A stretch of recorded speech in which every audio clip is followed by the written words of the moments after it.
So,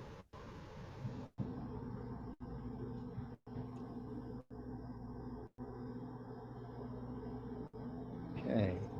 Hello, welcome everybody. How are you all today? We are now streaming on multiple platforms. This is Neil with Portal2Ascension, joined here with an amazingly beautiful panel of people. And let me go ahead and make a gallery view for you so you can see everyone's faces. And I am also joined with my tri-hosts for this conference, Alan Steinfeld and Sheila Seppi. We've just gone on day 2, another 8 to 9 hours of amazing awareness, paradigm shifting awareness, really designed to uplift us from many different facets in order to make us realize our true potential and who we really are, so that we can make some real change and shifts on this planet and create the harmony that we are creating right now in this moment. So I'm going to go ahead and just hand it over to Sheila. And do you want to start by introducing everyone on the panel? Yes. Absolutely. Great. So for those of you who are just joining us, welcome, welcome, welcome. We're so excited. This is kind of our wrap up and countdown of the beautiful conference that we've been having. It is a walk-in conference, an indigo conference, but it's so much more. We have talked about conscious expansion. We have had activations that's helping to clear, to anchor, to balance us. We've been talking about what we can do for the upcoming year.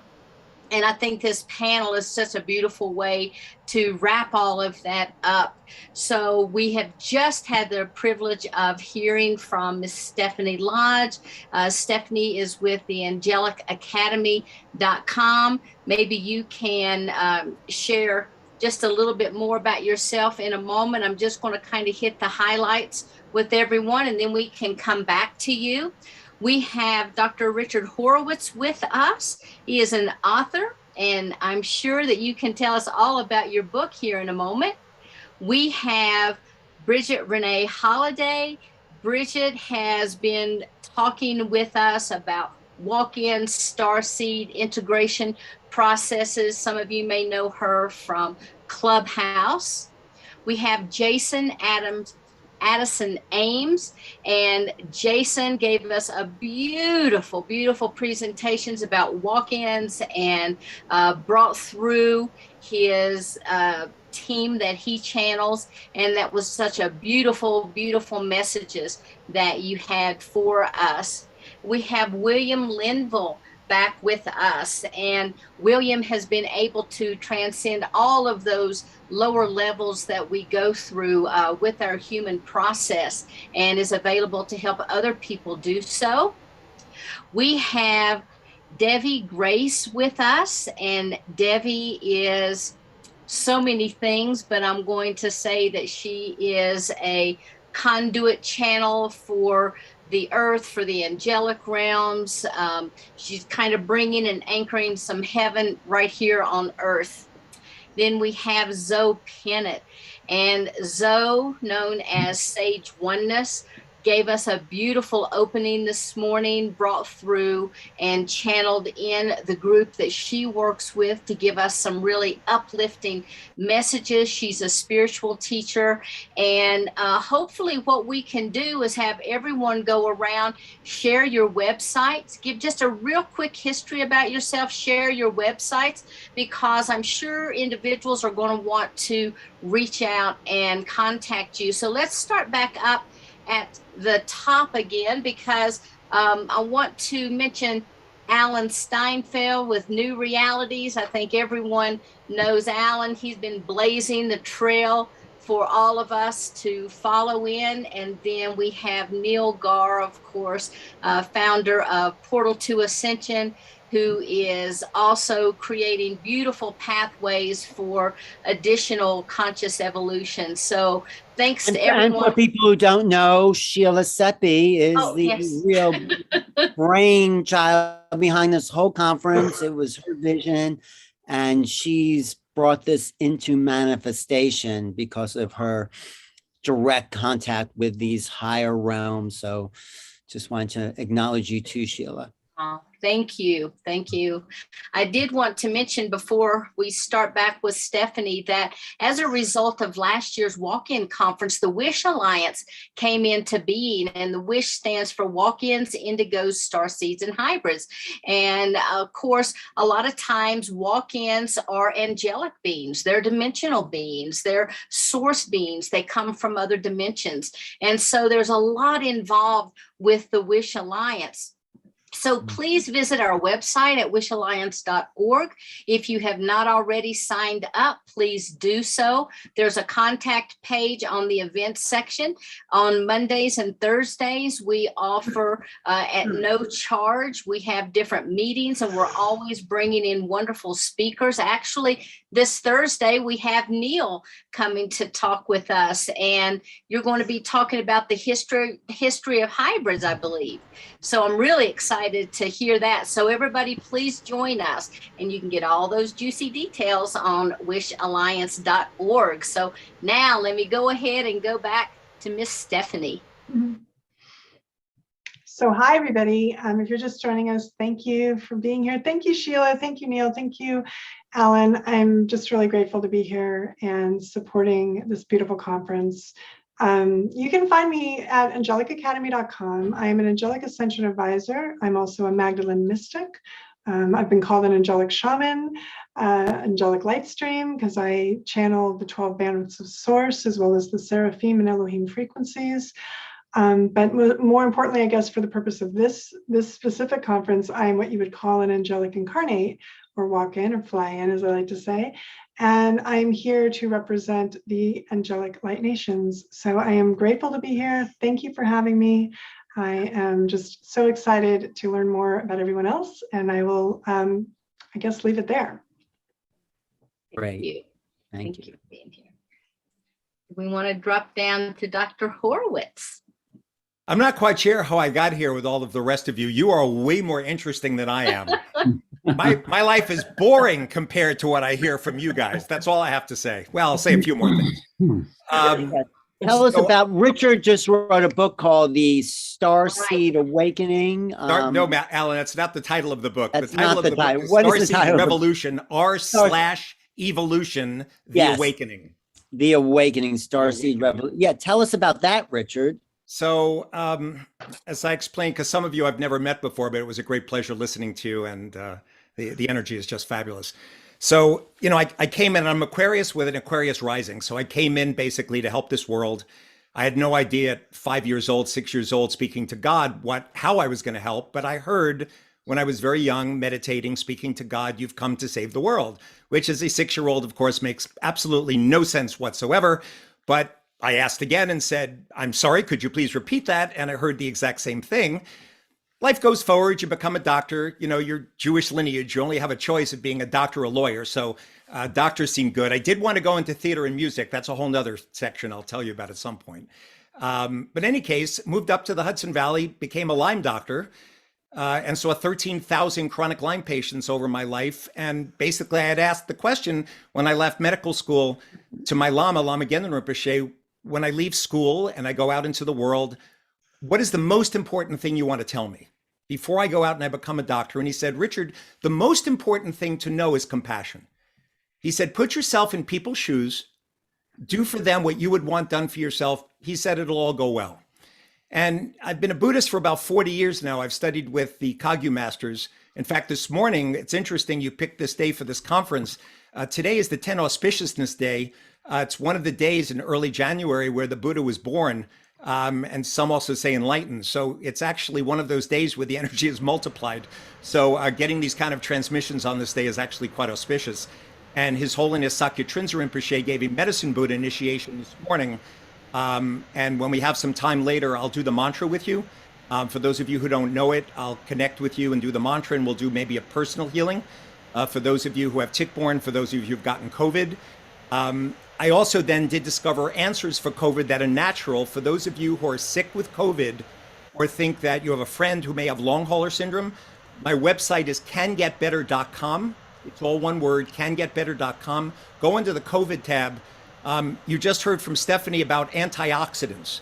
So this virus, the way it attacks people, is mainly through oxidative stress from free radicals damaging your body, damaging your organs, your brain, your heart, your liver, your lungs. And the most primary antioxidant in the body, glutathione, is 140 times more powerful in the lung than anywhere else.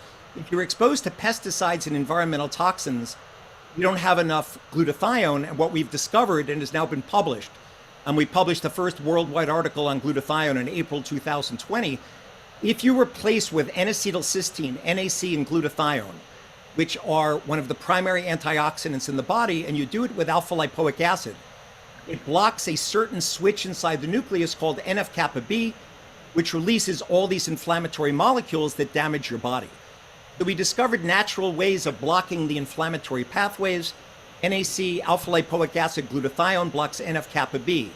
The NRF2 biochemical pathway, broccoli seed extract, sulforaphane glucosinolate, most powerful detoxifier for phase 2 liver enzymes, and curcumin, turmeric. Those two will bring down inflammation through the NRF2 pathway.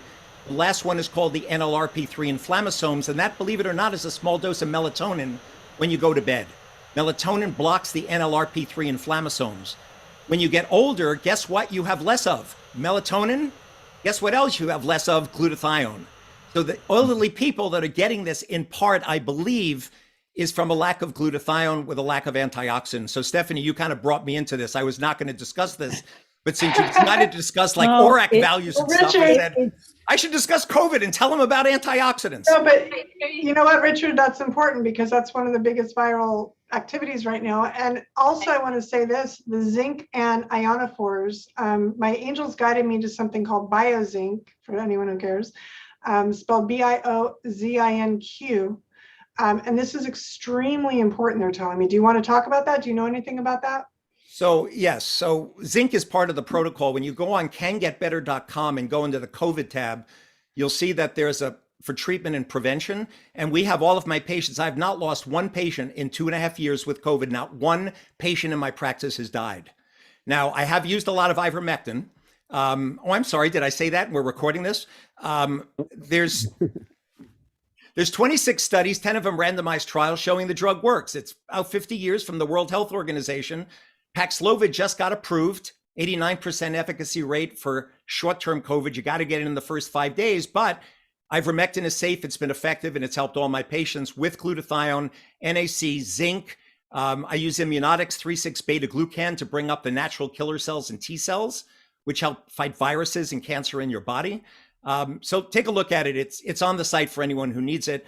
And basically, the reason I'm here is because the kids were coming into my medical practice about 3 years ago with climate grief. And they would get over Lyme disease. And I said to them, well, what are you planning on doing with your life? And they say, nothing. And I'd say, what do you mean you're not planning on doing anything? Going to school, you're going to college, you're getting a job? They said, no. I said, why? Well, the world's going to end. Why should I bother getting a job or go to college? I'm not one to miss synchronicities. So when several kids literally day after day after day started coming in, the universe was clearly knocking on my door with synchronicity saying, oh, this is something you need to pay attention to. There's a large amount of kids with climate grief who feel like lack of hope for the world going forward. So I sat in meditation and I asked my spiritual teachers, my guides, who, by the way, I'm not sure you guys know exactly who your guides are. Mine, I believe, are Groucho Marx, Mel Brooks, and a bunch of Buddhas and Bodhisattvas sitting around with Michael. Archangel Michael is definitely involved with the rest of them. And there's a bunch of shamans thrown in, but I'm not good enough to know who they are. I just know they're friggin' funny. They're wise and they're funny. So I sat in meditation and I said, all right, you guys, what do you want me to do to help? And I heard, you should write a book. And I wrote, all right, hold on. Why would anyone want to read a climate book by a Lyme doctor? To which I was responded, no, we want you to write a science fiction climate change book. To which I said, let me be clear. I'm not a novelist. I've never written a novel. I've written a couple of New York Times and national bestsellers on Lyme, but not novels. You want me to write a science fiction climate change novel? They said, yes, and make it funny. So those were the instructions I got. I sat in meditation for about 6 months and I downloaded a 450-page manuscript. And the book is called Starseed Revolution, R/Evolution, The Awakening. Now, in this book, I am a hybrid.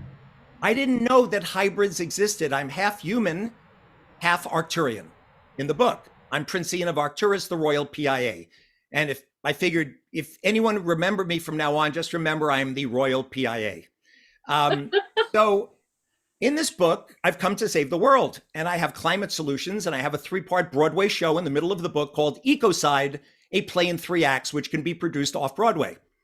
So I'm in the process of trying to get my Hollywood friends involved and other people to see if we can make this into a movie, maybe get a Broadway production, raise awareness. But essentially what I did in the book is I transmitted the teachings of Khenpo Gangsha Rinpoche, who lived in the 1950s in Tibet. I took a 10-year Ma Mudra course by Khenpo Trungpa Rinpoche. He's one of the very high lamas of the Kagyu lineage, and he transmitted Mahamudra teachings of how to reach full awakening very quickly. And tonight, depending on the time we have, I shared it actually the last time I spoke with you guys, but I'll do a very quick meditation and just give you the essence. It's very simple. I'll do it in 2 or 3 minutes. And then maybe some medicine Buddha mantras just to heal anyone who's sick out there. Right. So, but in any case, so that's what I'm going to share in a bit with everyone. Now that I got the initiation this morning, let's do some medicine Buddha mantras together. Let's meditate, and I can do this later or now, whatever you guys like. So let's do it later. We'll go through everyone, but thank you also, Richard, for the medical update, because it's important we, take care of the body. It's here to be valued. So, and by the way, I do suspect by March of this year, my prediction, COVID's going to be in remission by March of this year. There's enough people with Omicron having milder cases of this virus.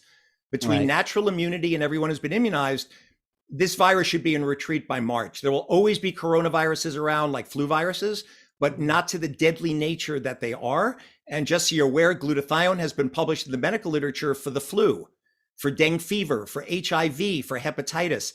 It's an antiviral. So these are natural things you can take. And, I've not had any fear during this pandemic. So if you look up the science, you'll find it solid and it should help you. But of course, speak to your doctor. I cannot give you medical advice when I don't know you, but please speak to your doctor about the things I mentioned. Right. Well, thank you so much, Richard. I appreciate it. And I think everyone here, most everyone here appreciates it. So we'll come back to the actual starseed revolution on our next round. Okay. Yeah. Okay. Who's next, Sheila? Unmute, Sheila. There we go. Hi, Bridget. You want to Hello, tell us a little bit more? hello. Hi. Yeah, so hello everybody again. I'm Bridget Renee Holiday, and the way I work in this world is through Clubhouse. That is where I spend a lot of my evenings and sometimes in the daytime, depending. But my service soul work is through Beyond Quantum Healing Hypnosis, which is really a catalytic force for consciousness expansion. If you are inclined to have one of these types of sessions, your high self is already prepared you before it even comes into your conscious mind. And it is a fast track for your consciousness evolution. But also, I'm an awakening and ascension mentor, and I do multidimensional energy healing. And you can find all of that. I'm about to add it there. There you go. Okay, it's in the chat now. I was preparing for this. But also, come hang out with us on Clubhouse. We have a co-created club, as I mentioned earlier, where there are 6 of us, and we hold and create a very high vibratory container. You'll often find Steph in there with us too when she can pop in. And we discuss everything to do with ascension, but also starseeds and normalizing the conversations around interdimensionals, extradimensionals, ultradimensionals, and extraterrestrials. There are some of our rooms where we share, what's going on within our own journey, and there are other rooms where we're highlighting a specific race. That's been a monthly thing. But also, if you're looking for a deeper connection with your soul team, those beings who are here to guide and assist you along your journey, that can be, of course, I include my high self in it, but even though that's a higher aspect of me and all of us, simply because they all work as a team, they're in oneness. But it can also be angelic beings, it can be ascended masters, elementals, and then what I like to call the large group of star beings. It's so much faster than what I just said earlier. And, you know, if you're looking for a deeper connection with them, every month we do a room, we hold a room where my team and I walk you through something called Step In, Step Out. And all of the soul teams for every single human on the planet knows what this is. It's been megaphoned out through all the dimensions. So they're here with me, even if I don't know it's that night, if I'm lost in whatever I'm doing, sessions or working or relaxing. I always know when Step In, Step Out is, because my house gets really full really fast. And they're like, we're ready to do this. And I'm like, I know you are, and it's gonna be in like a few hours. So could you give me a little space, you know? But I'm like, come back in a couple hours. I promise we're doing this tonight. But if you're looking for that, come and hang out with us and do that. We also hold Nimesh opens the collective's Akashic Records once a month as well. And then there's so many other types of rooms that we do. A lot of ascension sharing. Brittany is amazing at manifestation and holding space. So is Faye. Sonia and I generally talk a lot. Our favorite conversation is anything to do with star beings. So her stories are a lot of fun as well. But if you're looking for anything like that, come and hang out with us. All it takes is time. And if you want to share, and you're being called to use your voice and step into your truth and speak your truth, it's a good place to do it. So I highly recommend that. But I've put a special BQH offer on my website. So there is a page that you can go and grab a BQH at a really affordable rate. So go and check that out if that is something that you're looking into. And I, of course, am always doing Thursday night rooms with Witch Alliance. All of the Thursday night Zoom events, I run 3 devices. I mean, it's a thing to get this streamed into Clubhouse, but I do it every Thursday that I can. I mean, it's like I've got this on one ear, an AirPod in the other, and a phone, a laptop, and an iPad running all at the same time. But we get it in Clubhouse. So if you don't feel like being on camera or being a part, I don't know why, but if you don't, for some reason you just want to listen, put on Clubhouse. We're there every Thursday. Right. Oh, and that's 4:30 p.m. Pacific, 7:30 Eastern, 12:30 a.m. UK, Mondays and Fridays. Awake and Ascending. That's Bridget Holiday. Alec got it. Yeah. All right, but we'll just go through everyone's introduction so we can really get into the conversation. That's what I'm interested in. So go ahead. Who else? Jason. Okay, hi everybody. Hi panelists. My name is Jason Addison Ames and I have wavefoundation.com. That's wave with 2 V's. I was a marketer, and in 2019 the walk-in started to happen. So now I'm a mix of ascended masters and angels. And so I do a number of things, everything from channeling to space clearing and cleaning, to spirit-led enterprise advisory for select businesses that are forward thinking and are open to spirit-led counsel. I work with animals, pet communications. I can communicate with any being anywhere at any time if it be for the highest good and that being is available. So I use those communication techniques and channeling to help people get unstuck, move forward, get a sense of clarity and direction in their lives. And I'm glad to be here participating on this panel. Thank you. Thank you, Jason. Sure. That's really great. Okay. Who else? William. William Lenville. Hi. Yes.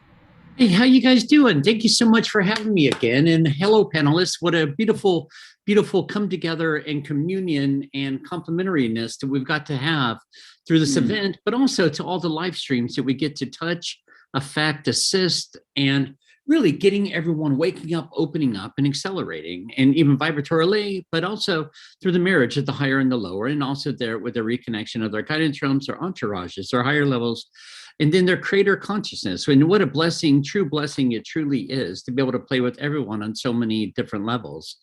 And the way to reach us would be williamlinville.com. And my wife and I have a company called Universalis Incorporated, because it includes like all parts of the whole universe. So there's times where I'm presented with going into your Akashic record realms, which is playing with your soul level of consciousness, which goes through the things that are running your live stream, the things that are affecting you, the things that are holding you up, the things, and even the limitations within yourself through your soul level of consciousness, and then going through finding out, dissolving all vows, contracts, and agreements. And other times we work with channeling, mostly of the ascended host realms, a lot of Sananda, the Buddha, the Krishna, and Paramahansa Yogananda. And then at other times, the more of the archangelic realms with Michael, Gabriel, Uriel, Ariel, and Soviet, and so forth.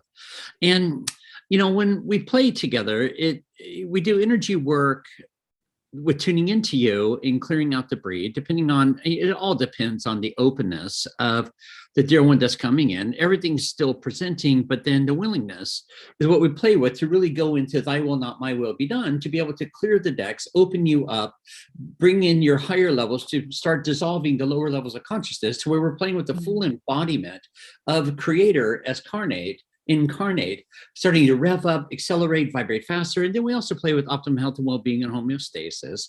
But in all levels of life, there's your mind, your body, then we have your exponential world, you have families, you have marriages, you have relationships, camaraderie-ships, jobs, and we work with a lot of businesses as well with getting everything up and running and moving, but also shifting and changing the energy within whatever's playing out for you that's no longer complementarily adding to your live stream.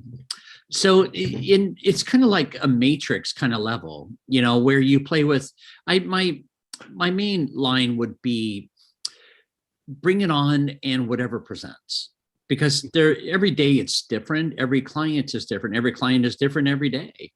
So we play with brother humanity in whatever is presenting for them, whether it be COVID, whether it be Omicron, whether it be Delta, whether husband and brides are going head to head, whether it be egoic structures, emotional structures, from in the womb to past incarnational, all the way throughout your life stream. So in a nutshell, that's everything that we play with and so much more. It really comes back to whatever presents in that moment. So thank you so much, panelists. And thank you again. It's been such an honor to be in such a reverent company. Reverent and irreverent. Irreverent. A little bit of it all, right? Right. Okay. And then we have Debbie. Hi, Debbie Grace with the Divine Union Foundation. Greetings to all of our presenters tonight. And I'm very thankful for the councils that we are, right, in the realms of the interstellar, now gathered here through the Portal to Ascension tech spread. So my background basically is a proxy and a conduit for the primordial divine mother and the primordial divine father. That archetypal masculine and feminine origination point. And so I basically sit on the original council that designed the entire free will experiment. So basically my guides come from the womb that is the center of all that is. And I've incarnated into all the different star races across the omniverse. And here on Gaia Sophia, we have this alchemical marriage that's taking place, not just for our species, all other species. And so I refer to it as just as the original Hieros Gamos. It's the sacred mystical marriage of all these different frequencies into a pretty miraculous unification of all these different variations that we've explored across the ages. And, you know, they call me an archetypal oracle. I work with the twin dyad, if you're familiar with the Star Wars mythology. And my specialty is really the halls of Amenti. That's the zero pointing of the old Akashic records and moving into that implementation of the law of grace, and specifically through that multi-generational ancestral healing, which can be this species and beyond. So I'm one of the contributing authors of the Ancestors Within series, and I specialize in the transmutation of both human DNA, but also galactic DNA, because we have incarnated in all these different species. And now it's bowing to the great mystery and being a conduit for that to midwife into existence. So they do call me an intergalactic medicine woman. Good to be with you all today. You can find me through divineunionacademy.com, speakingtreeoflife.com, or divineunionfoundation.org. And on to our next speaking stick member. Who do we hand it to? Marin or so? Okay, let's go. Marina, would you like to introduce yourself? Mm-hmm. Yes, thank you so much. Well, my name is Marina Serene, and I'm a psychic medium from Spain, Madrid. I'm 21 years old, and I basically dedicate myself right now in the spiritual field as an international speaker. And I am writing a book with all the channelings that I received so far via, my guides or extraterrestrial contact experiences, channeled consciously. And I'm also planning to open a YouTube channel in which I'll be teaching all the things that I got so far from experience and learning, and for the agenda of disclosure. Now, I move myself in many different fields in ufology because I can be focused in the most spiritual part, the inner world, the spiritual work and everything. But I can also move towards the arena of disclosure, because I am a former secret space program survivor, which is one military program that has been there for some time. And so I'm working with agencies like MIFON, in which I share my story, and they are working with putting it out. I'm writing articles on it so that I, raise awareness on what the program is about. And I also do it for the purpose of helping people, get out of it and understand their experience more, because sometimes there will be certain targets that will be that will receive negative interactions by the government, the shadow governments. And so sadly, this is a reality. And I am a survivor of these programs of MK Ultra. So I'm trying to put my story out to show that it's not all about, candies and rainbows and unicorns. The spiritual awakening has a lot, to it, a really big narrative. There are many things going on Earth, but I also want to share that it is all fine. It is all okay. We're not alone. I am being assisted, as all of us. So there's definitely hope, and that's what I teach in my spiritual work. I actually hand people the structure of consciousness that I was given by my star guides and family, so that I can help people get out of that hole that is, the dark night of the soul of awakening. And I'm going to be trying to do as much as possible because it's my assignment. So I'm happy to be here. Thank you for joining us. Yes. Thank you. And it's pretty late where you are, huh? What time is it? It is 3 a.m., but luckily I'm a night owl, so. Well, great. Well, thank you for joining us. And Zoe, I think it's pretty late where you are as well. Thank you for being with us and opening up with such a great presentation this morning. Thank you. Love and peace, everyone. Yes, my voice is starting to go. So yes, it's after 2 in the morning here in London. So I'm coming from London, guys, and my birth name is Zoe Pennant, and my spiritual name is the Sage. I was given that name from the beings and a spiritual teacher. And it's a concept, it's an energy name. So the Sage is an energy of wisdom and words and storytelling and sharing the purpose of being here in this earthly realm. So my journey comes from an aspect of being a walk-in and only realizing I was a walk-in, that word, even though I felt it since 3 all the way up. Identifying that word has been a couple of months ago. With regards to my journey so far, I now, in this present moment in time, do a lot of energy work.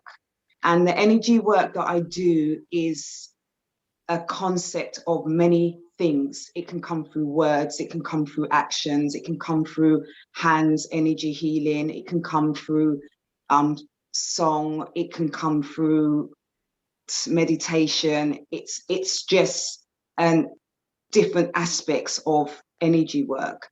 And I was contacted in 2017 by these 3 beings that looked like aliens. At the time, I was calling them aliens because that's what I thought that they were.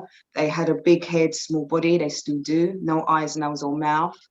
And we ended up having I would say a relationship, a family relationship. And in this present moment, I work with them now. So we do work together where they ask me to participate in assignments for this earthly realm.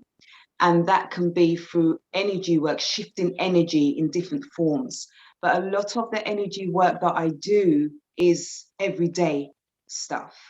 So even though I hold meditations, I have meditation classes each week, and I do energy work, so people come and get energy work. The energy work that I do is specific for each individual, so it changes all the time because it depends on that person. And I'm not a healer. I'm not here to heal and then make everyone okay. My purpose is to share for others to be able to identify who they are and what their purpose is and why they're here. So the beings have activation codes as well. And they activated myself where I went to their energy field, and they do activations as well. And that is the basis of what I do in this earthly realm. So I connect with the all, I connect with the oneness, I connect with you guys in different forms. I astral travel a lot and get information in that way.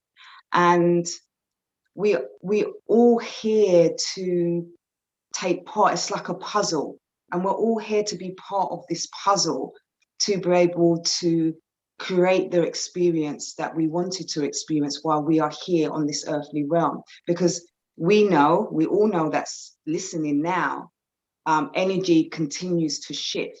So energy continues to shift, we continue to shift, and within that shifting mode, we continue to grow and find ourselves at the same time. And while we're finding ourselves, everyone else is finding ourselves.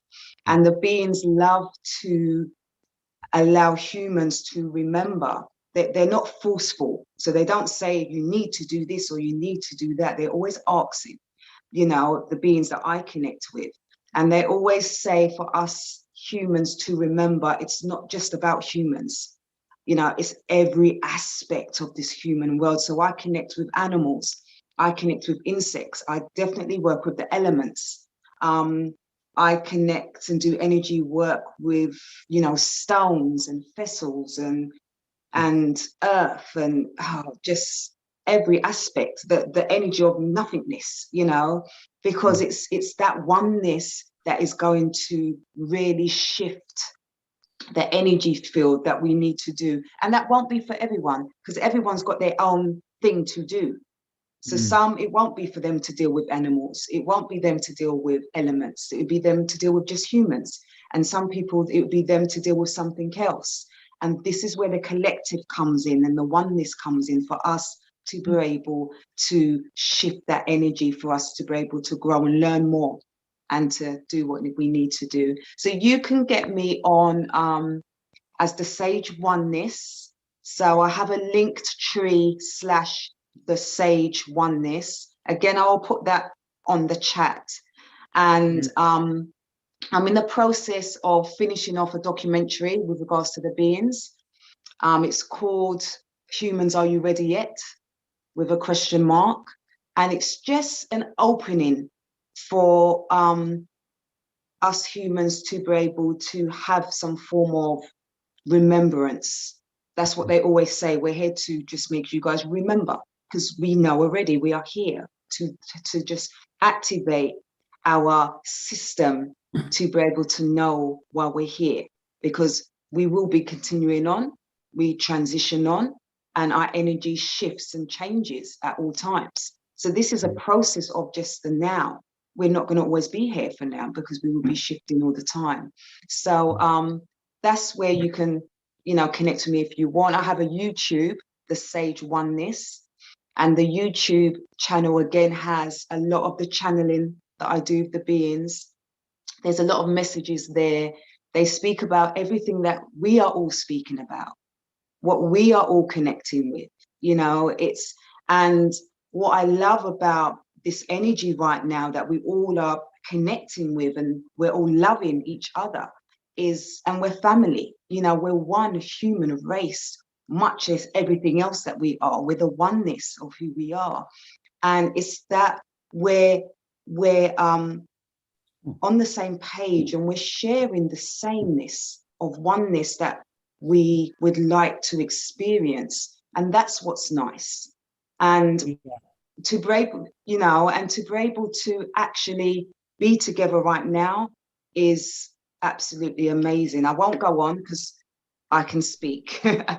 So thank you, Zoe. Thank you for that input. And thank you all for being here, because we're all coming from so many different directions and places, and angelics, walk-ins, hybrids, starseeds. I mean, the thing we can all agree on is that we're in the human body right now, and we are way showers of this new consciousness. But I do want to ask everyone, because we're all coming from different places, that it seems like because we are teachers, we're leaders here, there also seems to be a different relationship that each of us have to the human body that's not just ordinarily human. I asked William this earlier, and if you know what I mean, there's something about the process a lot of us have been in that it's not detached from the human body, but most people just think they're their body. And I think this group, whether you're an angel, starseed, hybrid, there is an awareness of something else and the body. So I'd love to hear what everyone has to just comment about their relationship to the body, and how to integrate that to the wider public. So Stephanie, you look like you were ready to speak. I can speak a little bit on that. Yeah. You know, for me, it was really interesting because the gnosis of it was there, but there's the denial. Because it's a little ridiculous to go around saying you're an angel, you know, in some respects to people, you're not going to say that. They'll look at you like you have 3 heads or something. So it's a little different. But what was interesting for me was I surrounded myself with psychics and mystics and healers and, you know, a lot of people who had clairvoyance. And so what was funny for me was a lot of feedback, right? I would get people who would come to me and say, you know, you're an angel. You know, they would say this to me regularly, until I finally was like, all right, you know, but I knew it. It just wasn't something I really went around telling people and or talked about publicly. I would be very comfortable saying I channeled the angels and such, but, you know, to really come out of that spiritual closet, you know, in a bigger way was difficult. And one day, one of my girlfriends, she says to me, I always know when you're coming. I always know it's you when you pull up. And I said, why? She said, because your wings stick out of the top of the car. And I said, what? And she says, yeah, it's really awesome. And she's like, they're so huge. And she says to me, she says, you know, I see a lot of angels all the time. She's like, but you're actually an archangelic and you hold broader wingspan. So you have these big, huge wings. And she's like, I only know one other one in the LA area, actually, other than you. And I said, you're kidding. And she said, no. And then she describes them to me and tells me what color they are. And she goes into this whole description of them. Flash forward to a massage therapist, unsolicited, just on the table. She says, I really love your wings. You're so amazing. They're amazing. Oh my gosh, look at them. And she starts describing the same colors. And I'm just sitting here going, all right, you know, because for me, I'm in the suit and I'm not looking at that. That's not how I deal with it. You know, that's not important to me either, to be honest. But now I just embrace the idea of, okay, we have these energetic streams that come out of our back chakras, and I teach people about that, or, you know, energy arcs, and we can send them around rooms, we can expand them. I mean, they're broad field harmonics and so forth. But again, I was teaching more angelic arts and sciences. So I had the nerd a little bit going on where the science likes to come through because my genetics is aeronautical engineers and my lineage and all this other stuff. So there was always this battle I had with really owning the wing and halo concept, right, of angels. And so to me, I've been a bridge more to understanding them more as these streams of consciousness. But yes, do they demonstrate within the holographic nature as signals of engagement to those who can see certain elements that would indicate, oh, you're an angelic, right? That does happen. So I just wanted to kind of clarify that. The other thing to say is part of how I got activated even more so was when Magdalene came into the picture. And this is an important point because Magdalene was an angelic. She was more importantly a seraphim. Okay. And a lot of people debate, was Yeshua a starseed? Was he a cosmic being? He was absolutely a high vibrational being, right? And the thing is that we can look at that as being an angelic as well. I'm not going to debate it with anybody, but I will say for Magdalene for sure, she was. And so the interesting thing with Magdalene was when she came in on her feast day, which is in July 22nd, I believe it is, 2013, the first time, she was here to govern and assist me in how to hold the frequency in the physical body because I was suffering, because I would really blow out my suit a lot. I would go into such high vibrational streams. I'd be sweating, I'd be vibrating, and I would be inflamed. And so that suffering wasn't fun, right? And so for me, it was about learning how to integrate and regulate the amount of energy that I hold in order to still dispense it in the way that I do, but also govern my body so my body doesn't burn out, and get hurt by it, literally, because it's a lot of radiation, basically, right? So just to kind of speak to that, Magdalene was the way she mentored me in how to be an angelic human, because that's what she was. So I just wanted to offer that for people who might not know that. So that's part of the I teaching. think that's important to know when the energy might blow out your body and take care of it and balance it. But also this just higher connection, I think, to the physical is a lot of what we all can bring some of the people listening. I know, Richard, you're a practicing Buddhist, and what's that like, that relationship to the physical versus the level of consciousness and awareness that you've been practicing? So it's a couple of things. So as far as the physical body goes, the first time my Kundalini started to open was when I was doing the TM City program in London. It was actually, this is in Kent. It was in a big castle in Kent someplace where they finished it up. I had never had the experience of Kundalini before, but the last part of this particular program opened it up. And I thought it was like candid camera because everybody in the room was like jumping up and down like frogs in this flying thing. And I'm looking around going like, the camera's got to be somewhere because nothing's happening to me. So, I fast for 24 hours. And then I felt the energy. And truthfully, I have a difficult time when I open it and I can do it. It's really powerful. Sometimes it's like even a punch in my solar plexus. It's like comes through with these shocks in the solar plexus, apart from like the body kind of shaking like crazy. So, I probably need to do more work in my yogic work as far as controlling it. I just keep it closed most of the time. But the way I function is at Aquarius, when Aquarius rising, is I'm in the air realms all the time anyway. So, as a Buddhist, they teach you, look at the empty, clear nature of your mind. That your mind, if you want to see the essence of your mind, of your enlightened mind, just look at it, place your awareness on your awareness. Don't be distracted, non-distraction. Don't conceptualize, non-conception. And basically, don't meditate. Just relax. Don't do anything. Just take a look. And what you notice is nothing. It's clear. It's empty. The emptiness, though, is, of course, the fullness. It's that enlightened potential where everything is possible. But the clear aspect is when we look at fear in this realm, which the reptiles are, trying to keep everybody on lower levels, which is what I wrote about in the book. Is love, of course, is the answer. And that's what the Arcturians, that I channeled this book, that was the answer that came through to me through the Arcturians, was keep it in the heart. And in fact, the meditation doesn't even work well if you just focus on the mind without the heart. You all know that. There's got to be a warmth. There's got to be that love and that compassion to kind of link into the energy. So at least my own experience with it is that, when I can control the energy and I can stay focused, and again, I've been doing this for a long time and my mind still wanders all over the place. I mean, there's some very beautiful experiences with it. And what I really like is when I'm connected with my family is that there's this loving, very fun, I mean, humorous, joyful, wise energy is the way my body experiences it. And it just feels great. It just feels like a homecoming. So. Thank you. Devi, Grace, do you have anything to say about the Kundalini awakening and relationship to the mind and body? My passion still is for the tantric body of the whole planet. So I refer to Gaia as my daughter. And the only way that I've been able to embody all these different quantum upgrades, call them oversoul walk-ins, is in direct romantic partnership with all of the crystalline grid systems, right, of the morphogenetic unified field of the whole planet.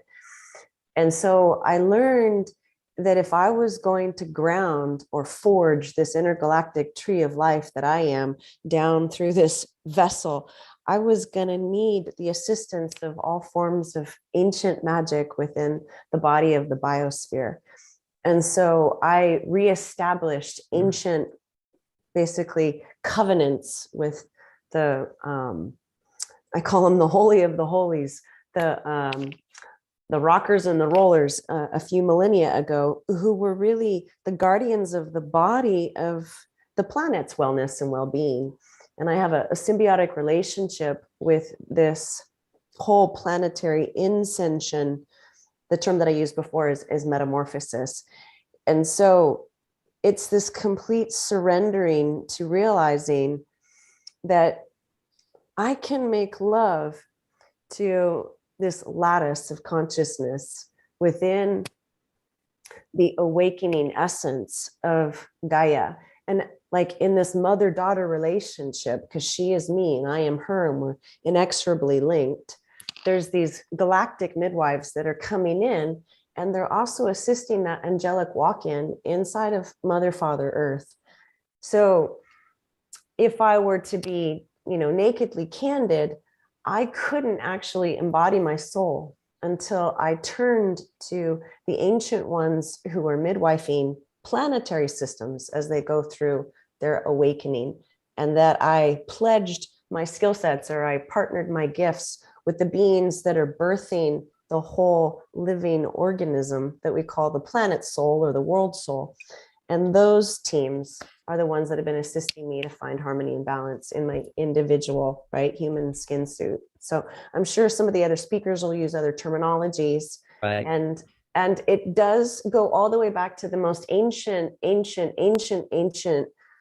galactic genetic records, because all of the star species have seeded, right, this race. And that includes, what you would call light races and also dark races. And so there's this mysterious smorgasbord, right, in our compendium. We all have a mixture of everything in us. There's no isolating of aspects, right? They've all been mixed and mingled across the eons. And so there's a fair share of humility for full soul embodiment for ourselves, or full soul embodiment of the planet means that we're going to have to synthesize frequencies that have never ever, right, synthesized before. And that's where it's at the level of the unknown frontiers of like a quantum integration heretofore that no star system has ever pulled off. Because like I said earlier, this is a free will experiment of massive proportion. And so the yield, right, of this Kundalini awakening that's destined to catalyze through all of us with the planet as it goes through this spectacular, right, graduation ceremony or wedding feast, is dovatish onomalne itokon nanaki la tasasiaton paktana, something that actually attracts the reverence of many different continuums of like, how are they going to pull it off with her body, not just our body, how are we going to pull this off with the body of the planet's primal essence. So in all honesty, I've had to be very comfortable with like the sensation of massive bolts of lightning, right, crescendoing through my cell structures. And my human body at first would feel absolutely terrified of like, how can I hold this much power? and not just be obliterated. And so there's like massive courage, right? Muscles that have had to be developed of like, this energy is flowing through me and into the body of the planet. And that's my primary objective. It's not about me. It's a space of total devotion of like, if I can just ride this wave and give this wave full permission, right, to crescendo through me, then this planet's actually being fed. She's like getting her nourishment, her Shakti. And that was more important to me than quote unquote any temporary discomfort. And so I've built up this relationship of trust with massive amounts of galactic power in what I would consider, you know, the vulnerabilities of my human body. So I've gotten to be a great, I guess you call it, galactic surfer. So Well, thank you for yeah. surfing and you know, grounding. And I think this is why we're all here, to share different experiences. Let's bring Neil, our good friend Neil Gore, into the show here and talk about the incarnational experience and the passion and, you know, the transcendence that we're all here talking about while being embodied. I mean, it's this fine line I think we're sort of all looking at from the same but slightly different points of view. So Neil, please join in.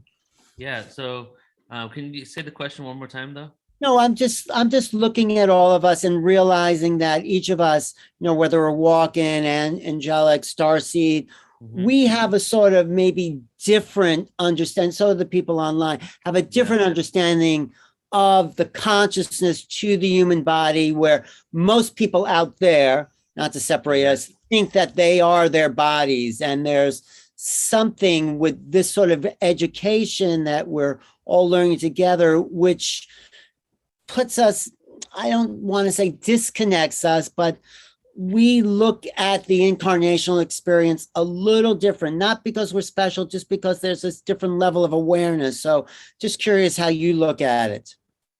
First, I want to say what, Davey, what you said about attract the reverence of many different continuums.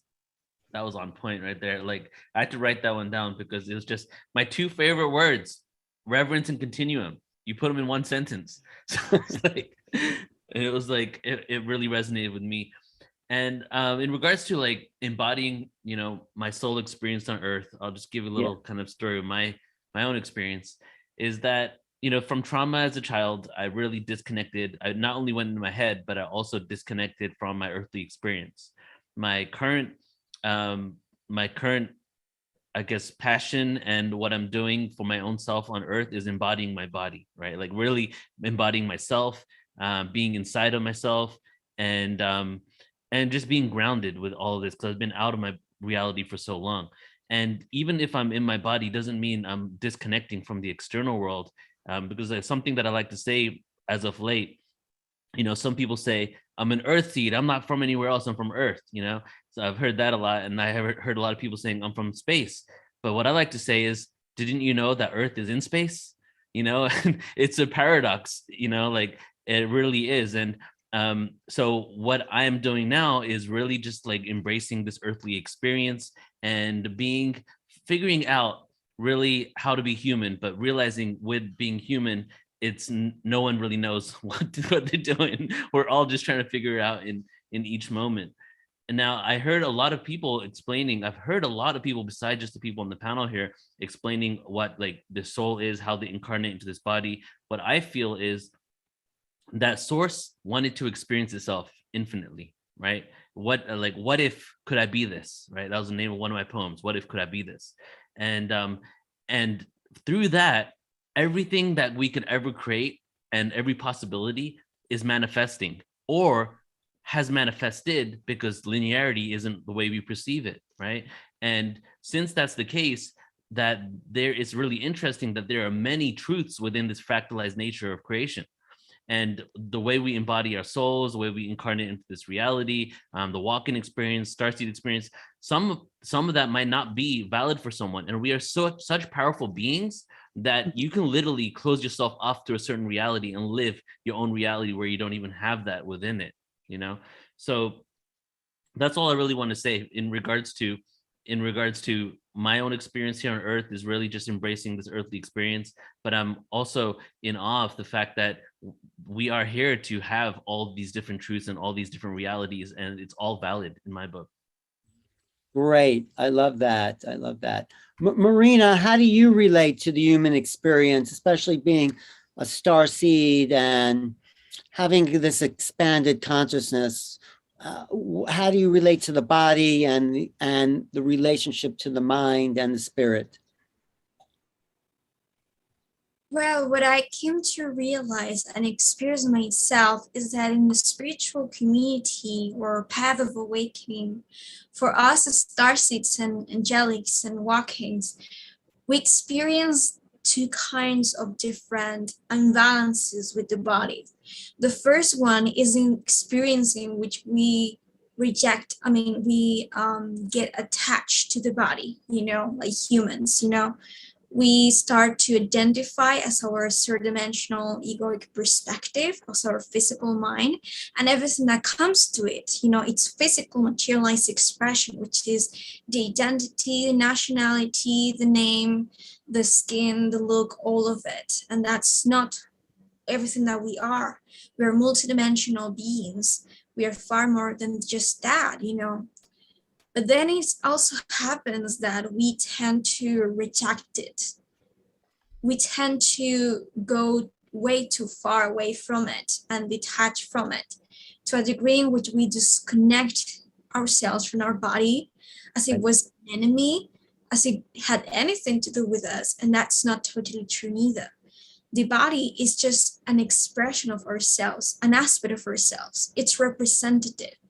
It doesn't mean that it represents everything that we are, but it doesn't mean that it doesn't express anything either about who we are.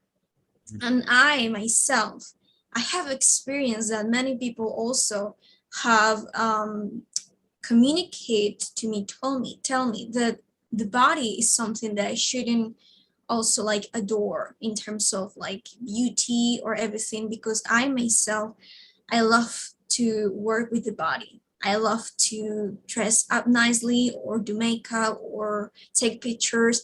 And that's because one of my archetypal energies is Venus, is Aphrodite. I love sensuality, I love love, I love beauty.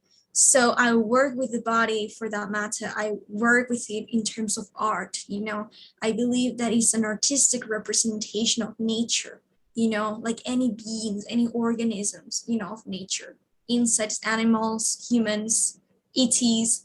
So I believe that that is also okay. It doesn't have to mean that you're into vanity or you're ego driven, So I believe that there should be a point in our experience in which we come to a level of integration and balance, like a healthy relationship with the body, in which we neither reject it or become attached to it.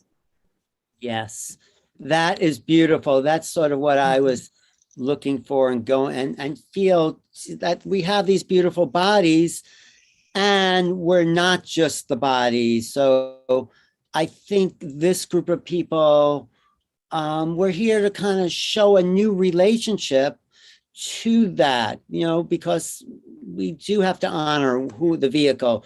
Jason, why don't you jump in on that? Because I know you've been through quite a process in your own awakening and integration. So if you want to share some of that process you've been through. Sure. Yeah. Well, before the walk-in, I definitely thought that this was me, and period. That was it. That the body was me. And then after the walk-in, the walk-in experience for me was really dramatic, really fast, really deep. And I went to that space like Marina was talking about, where I didn't like my body. I was completely turned off by it. I was kind of really living kind of like way up here above my body and detached from my body. I wouldn't even look at myself naked, like getting in and out of the shower. I tried to stay covered up. I didn't want to see my body. And then one morning, because I'm highly telepathic, probably like everybody else is on this panel, one morning this voice came in very strongly, and identified themselves as, we are the one voice of the collective of all the bacteria in your body talking to you. And some of you, Dr. Horowitz, you probably know that the human body is more bacteria than it is anything else. And so it was an amazing conversation. And the bacteria basically said, listen, we're all here and we're part of this with you. So why don't we collaborate on this? Why don't we make some peace? Let's shake hands and let's do something good here. And so that began a wonderful process of getting to know the body and the universes within it on like a personal relationship level, just like we're all talking here together, and which gave me just a whole new respect for the body. So now, where I am now is complete love and admiration for the body. I've gone through kind of like a whole new way of understanding the body, but I do see it as like the body is not me. It's something that I inhabit. It's like a snail in its shell, that kind of thing. But the snail loves its shell. It protects it. It hangs out there a lot. I don't know what else a snail does in its shell, but it likes it. And you know, gone through like a new sexual revolution, gotten to, like Marina was talking about too, gotten to really love exploring with the body all kinds of new things.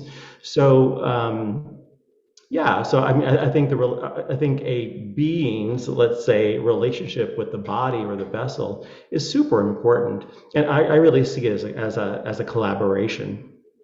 Yeah, beautiful, beautiful. Bridget, do you have something about, you want to share about your incarnational experience and your integration with spirit?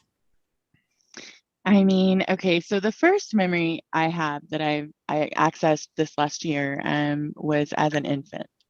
And I'm in the body and I have full understanding of who I am as an essence. There is no filter. And I have angelic beings around me, 3 of them. One is talking to me about what it feels like to be in form, in a dense form. Another is explaining events that are coming up in my life. And another is working on my physical energetics because there was something that was needing to be adjusted, we'll just say. So that's my first memory. Other than that, I have memories of, you know, really young toddler thing. And when I was younger, you know, the wonderful thing about being human is thinking back to being an adult human, I should say, is thinking back to how we expressed as children, and accessing those memories if you can, and realizing that that is more of a natural way of having the human expression than the overcomplicated style that we've been living in for a while. Not that it's wrong or bad, but it kind of feels like that's where we're actually returning to a more simplified version of being human, where there is less distraction and complication and more conscious creation. So for me, when I was a teenager and early 20s, I was very much in the ethers, but also very in my body because I loved physical things. I was always dancing and doing things. And I mean, totally out in the world all the time physically, but energetically, I was very much in a very etheric version of myself. And then as I've gotten older, and definitely after my starseed awakening contact experiences, I have been able to integrate more into the form. I understand that I'm a conduit for cosmic frequencies of parallel lives and beyond, right? Because more than just source expressions, we are all more than just source expressions. And that this physical form is the way that I ground it in. And I also understand that being grounded within my physicality enables me to expand and be higher at the same time. So it's not, I mean, of course, there are things that I have like off and on with food and all of that thing. Like I'm like, we have to eat again. I go through periods like that, but I think it really is because a lot of my lives we don't eat. And so I go through food again. I'm like, didn't we just do this like hours ago? Like, I'll have a period like that. But I mean, I still listen to my body, what my body tells me it wants to eat. I'm very intuitional with how I do those things. But that doesn't mean that my starseededness won't show up here and there where I'm like, really, didn't we just do this? Or, we have to go to the bathroom again, those kind of things. Like there is a time and a place where I'm like, okay, we'll do it just because it's part of this experience. But wow, am I going to be excited when we don't have to do this again? Right. Some planets you don't have to do that, Oh yeah, I think I have lots of existences where I don't have to. That we are able to really just be what we need. But also there are other existences where we breathe it in, right? So there's so many different ways. I think that's why breatharianism is so popular with some people. But because in other lives that's how they do it, and who knows, we may be there at some point. Humanity, I've never really had any issue with physicality. I don't have puritanical qualities at all. I'm very comfortable with my sexuality. I'm very comfortable with sex in general. Like I don't have any hangups when it comes to those things. So when it comes to that aspect, I believe most of us naturally have tantric capabilities. I know I do. And I think, when it comes to things like that, that's part of the physicality, right? That's a flavor of being human. And without this form, we wouldn't be having this experience. We wouldn't be in this, monumental period of humanity's evolution and consciousness, right? So we wouldn't be a part of this creation of a new way of having the human experience going forward. And so in that sense, I'm really grateful for this body. I'm really grateful for being able to utilize it and for it being the vehicle through which I'm expressing right now in this moment. It is a beautiful vehicle, each one of us. It's the temple of really the living God. So I think it has to be honored. I just wanted to go back to Richard Horowitz about those non-human beings that are non-human creatures that are all through our bodies, the bacteria. You have anything to say about the colonies that inhabit the human form that... I don't think having a conversation on the microbiome is probably for this particular conference. Okay. But what I will say from a physical standpoint, and this is one of the things I always got in college is, and you all know this, there's not one little bit of solidity to anybody. It's all space. It's all atoms and molecules and space. There's nothing solid going on here, right? This is sixth consciousness. There's five sense consciousness.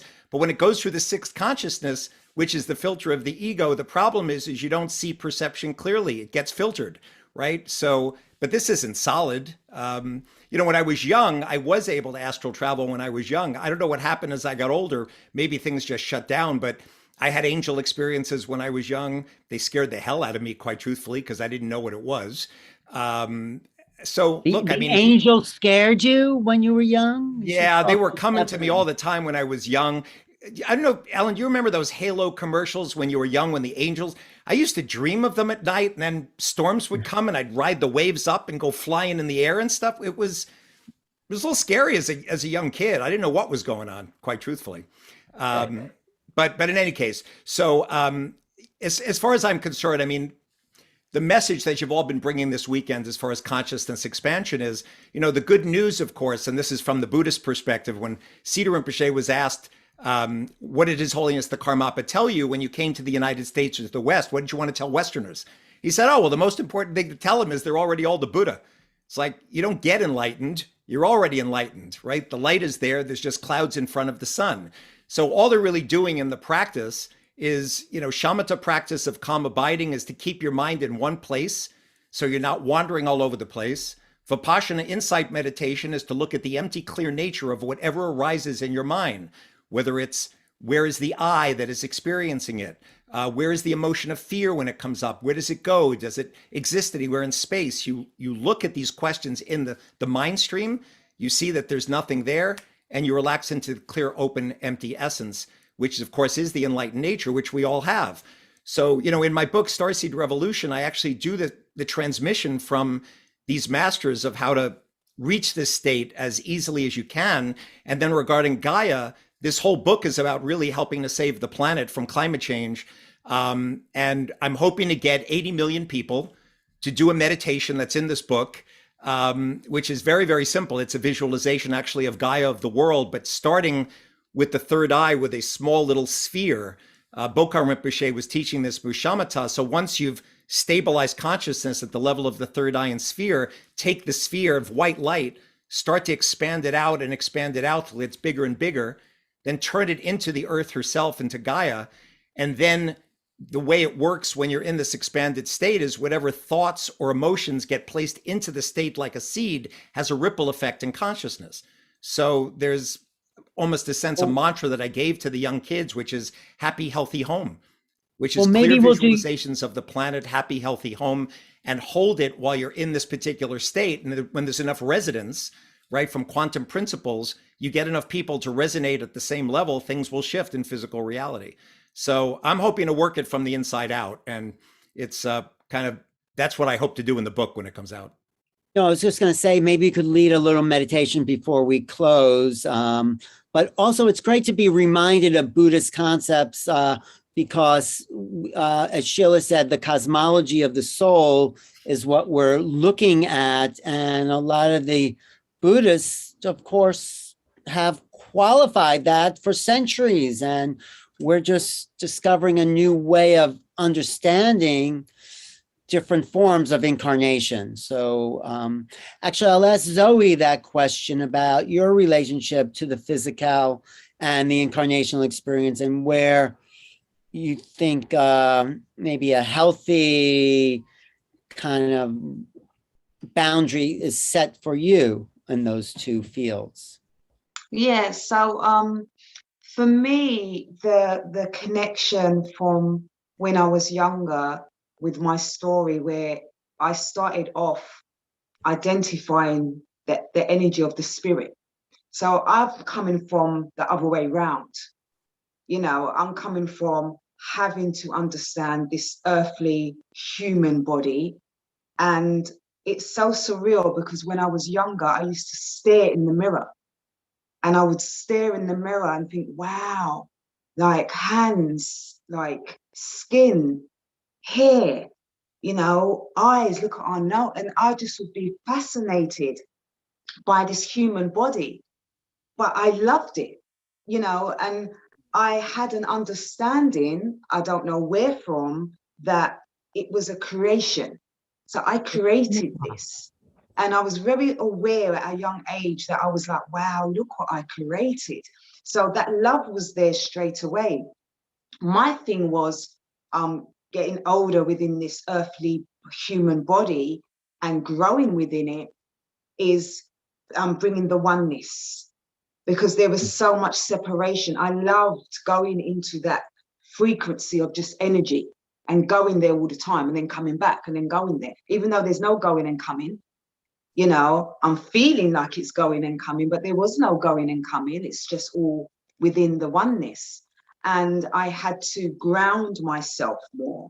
So by grounding myself was meditation. So I started meditation at probably the beginning of my 20s. And that was my grounding, to be able to just meditate within, find that groundedness of just the earthly elements of just being, and not needing to feel like I'm traveling anywhere. I am a traveler. That is what I do. But there needed to be some form of groundwork for me to be able to stay here, to do what I needed to do. So for me, the physical body is a creation of everything else. So I look at you, I look at everyone else that's on this panel, and it's of me. And I don't see no different. So I don't see the coloring or anything. I see the me within the you and the you within the me. And that's always been like that. And that's been a bit of a challenge for me growing up, because some humans are on this earthly realm and they're so into this human body of what we look like, and the color of our skin and race comes into it. And it's caused a problem, with our human race in this earthly realm, you know, and because I've come from an entity of oneness and knowing that it's not about that, and I see you and me, and I see myself in animals, you know, and all other aspects, that was something that I needed to understand, that we all come from different frequencies and we're all here to learn different things, and everyone has their own perception, and it's okay to love that. And it's okay to love that. So that is my intake on that. Beautiful. That is quite a beautiful perspective, and I appreciate that. Sheila, you had something to say because you had such a dramatic walk-in experience that, you know, the integration from the body, mind, and spirit was a process for you. Well, it absolutely was. I think that because this body was so sick when I entered in, and there was such miraculous healing that took place, and then the neurology and the biology had to all be healed. Initially, I was only consumed with the body because I was trying to figure out what the heck was going on. And that's when I was changing my eating habits and my lifestyle. Then I had a phenomenal spiritual awakening once I discovered who I truly was. And for the longest time, I only wanted to be aware that I was a soul in a body having a human experience. And even to this day, 20 years later, you know, I try to always keep that in the forefront of my mind. So if I end up being frustrated, it's like, oh, that's just a human thing. It's okay. I can get through it. I can get through it, you know, type of thing. But I'm very disassociated with the person that I was previously. And the thing that grounds me, I think, into this body is, you know, my children, my parents. Even though I know my parents aren't my parents are, they still are there. They support me. And even though they don't really get what happened, you know, they love me anyway. But it really is a process for me to constantly stay grounded in the body. And I'm really working on that, because being human is a phenomenal process, because we're not just here to experience all the spiritual aspects. We're here to ground into this physicality. We're here to allow that energy of the cosmos to run through us, to connect with the earth, to heal the earth, and in turn, heal ourselves. And so it is a continual process for me.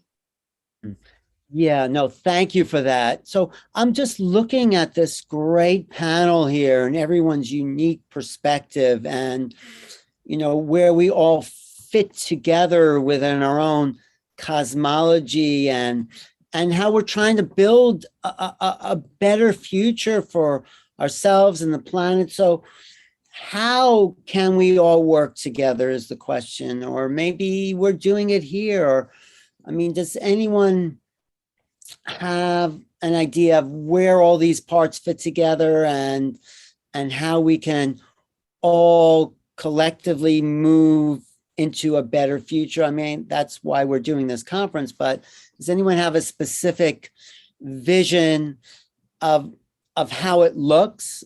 What are you going to say, Debbie? You were shaking your head. Yes.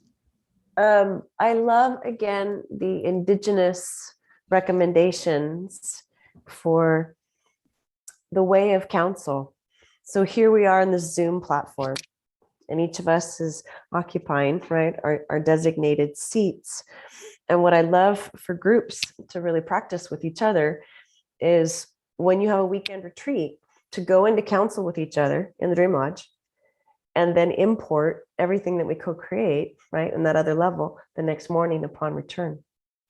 So conferences that factor in our multidimensionality of consciousness into the weekend schedule, so that you have our communication platforms here, right, through Zoom, and then factor in the fact that we're connecting and collaborating and partnering with each other in the other octaves, and then incorporate that into the next morning. to really presence it and basically say, so what's your recall? What are you importing for what we did last night? The other platforms is I've traveled underneath, right? Say, for instance, we're all out on some medicine wheel in our backyards, and we travel down through the crystalline corridors, and we meet in an inner chamber, right, in the body of the womb of Gaia. And we have council chambers, right, in those alchemical chalices. I call it Holy Grail Council. And then we import that also from the chambers that we occupy down in the cooperatives in the below. So it would take like a minimum of 3 days, right? Your first day is quantum intelligence in the body of the earth. Then we have these opportunities like we're doing today with Zoom. And then we have another day dedicated to, right, what we're importing from the celestial, and have all 3 membranes, right? Like love sandwich. So that's been really fun. It's just one idea, one of many. No, I like that. That is great. Marina, what were you thinking when you look at all the different talents and skills and intent people have and weaving it all together? Well, I like the analogy of the puzzle, which means that the more we are all big picture, and that big picture of who we truly are, it's made of individual pieces of the puzzle, which will be us as individuals.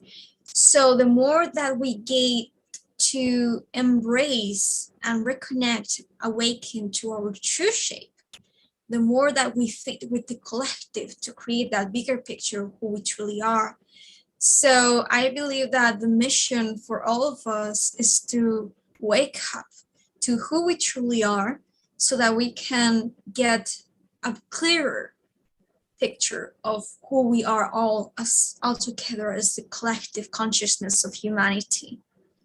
So it's all about remembering, it's all about embracing, it's all about realizing who we truly are and expressing that with the collective. And you do not need to take a lot of effort, to try to make everyone know about it, just by being it, even if nobody knows around you, even if the world doesn't know.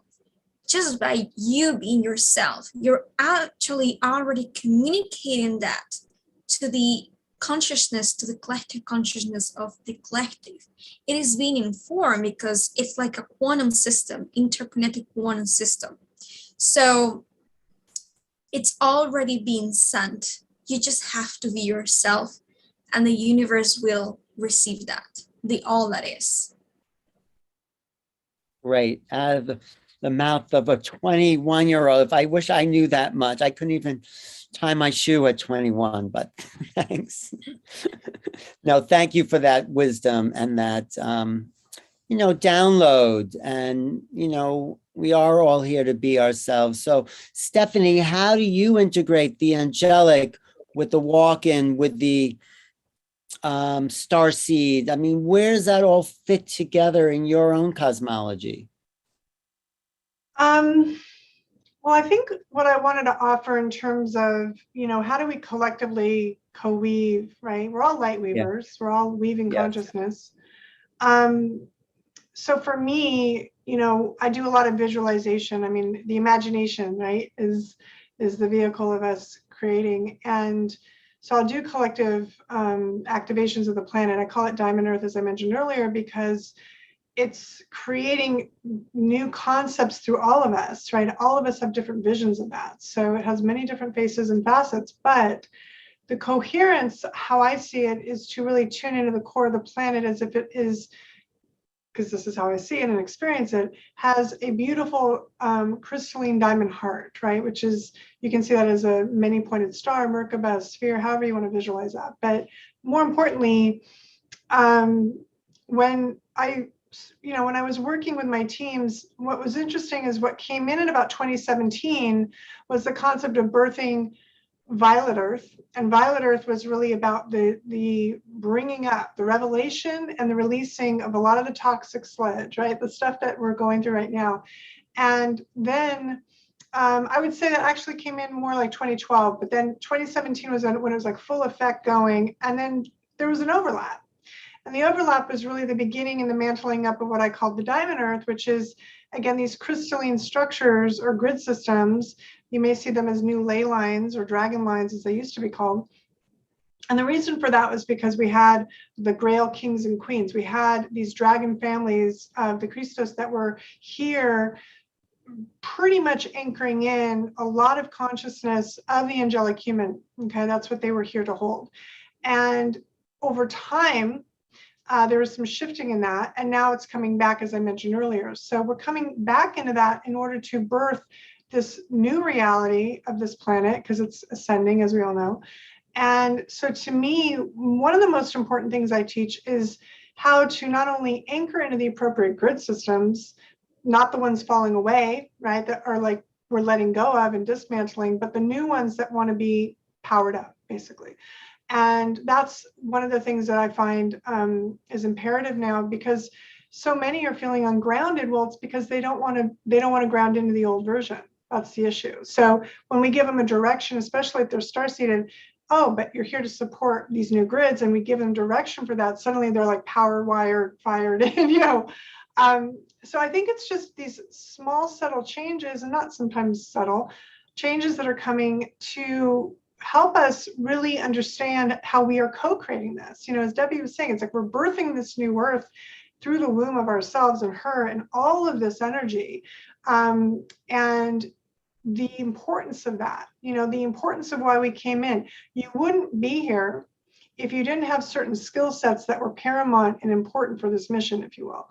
And so to me, it's really like, Marina was saying, it's really important to remember who we are in order to even step into that. But once you know who you are, now what, right? Now you do. And so some of those instruction sets are coming in beautiful ways. And I would just say, for me, it starts really, as Richard was saying, the visualization of the whole system. I do something similar, Richard, where instead of from the third eye, I do something from the heart, but it's basically the same idea of putting out this holographic field around the planet, of visualizing this version that we would like to see unfold.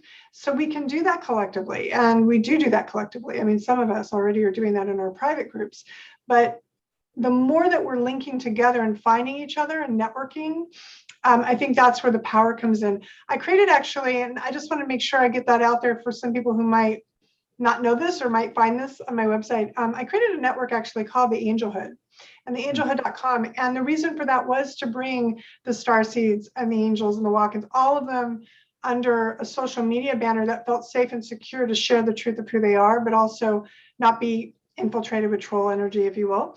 And so, I just want to make sure everyone knows that they're invited to that. And I'll put a little link for that, but it's free to join. And the beauty of that is, if you have concepts like this, and you want to collaborate and you want to connect with others, it's a beautiful platform to do that without so much noise and static. So I wanted to share that as well.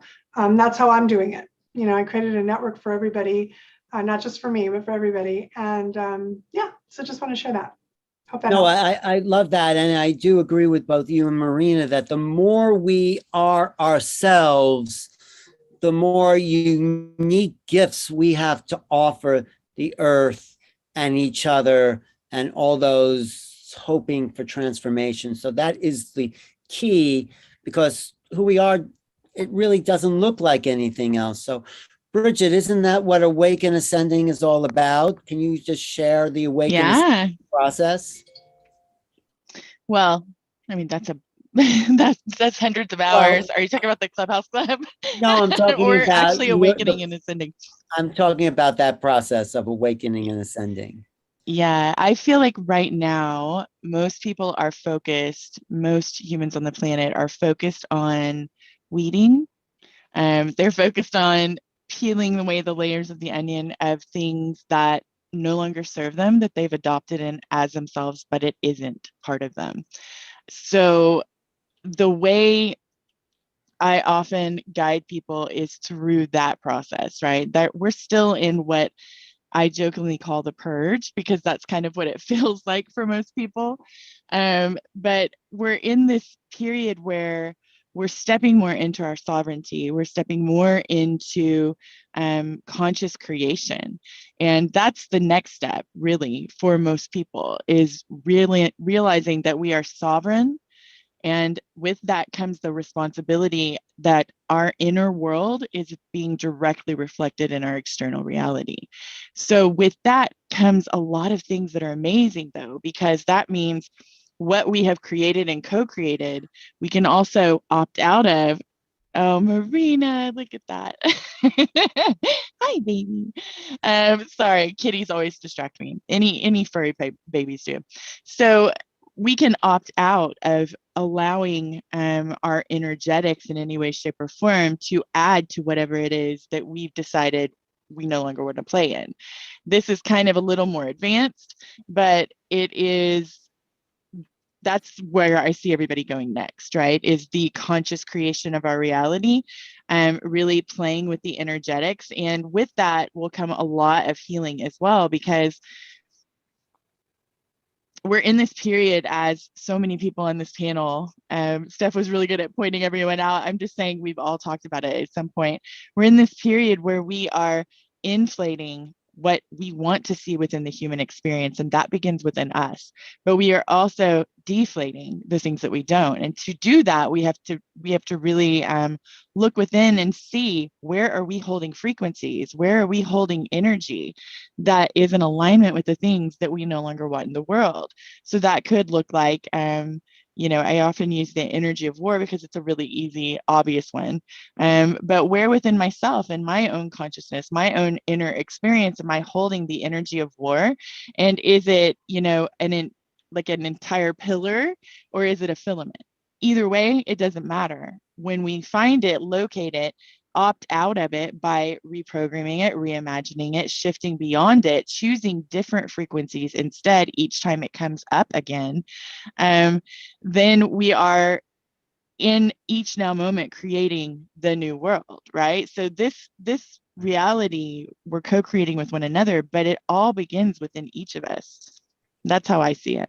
No, I love that. And I thought maybe we can all energetically share in this. Like, Jason, do you want to kind of bring in some energies and channel if you want, or just kind of do a little activation, and then maybe we can go around and everyone can add to that in their own unique vibratory frequency way.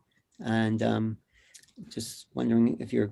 Yeah, thanks, Alan. I'm checking in with kind of the guys to see what check in with your people. 1 second. Check in with my people. Yeah. Yeah, they're not saying that they don't want to come through to channel. I think what they want me to share is they talk a lot about freedom. And so I think kind of an answer to your question, and this might be something everyone else can build on, is it's kind of like the Great Emancipation Proclamation is happening right now, and humanity is getting a sense of their freedom, and that they have really not been in prison except for the imprisonment we've put ourselves in. And so, the activation that the guides talk about an awful lot is, I am free, I am free, I am free. And that declaration, or really a claim of that which is already true, really is an activation for people to say, yeah, I talk about an awakening. Oh yeah, I am free.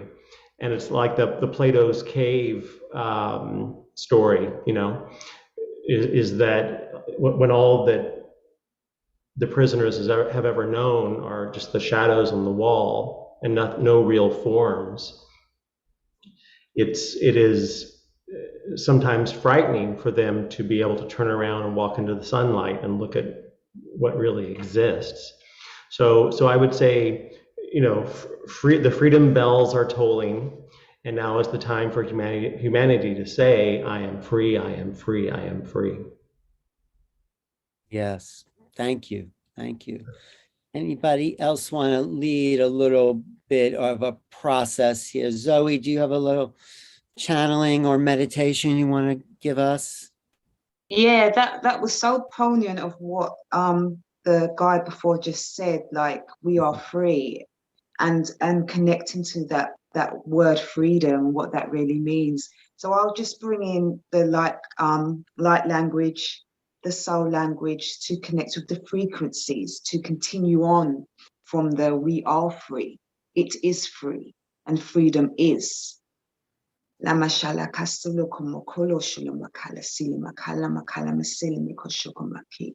Alama lama solo mokoshoko soko makala makala masiki siki. Alimi kisaka hoshoko moko siki mikisika hakasi. Alama koko sokolo moko.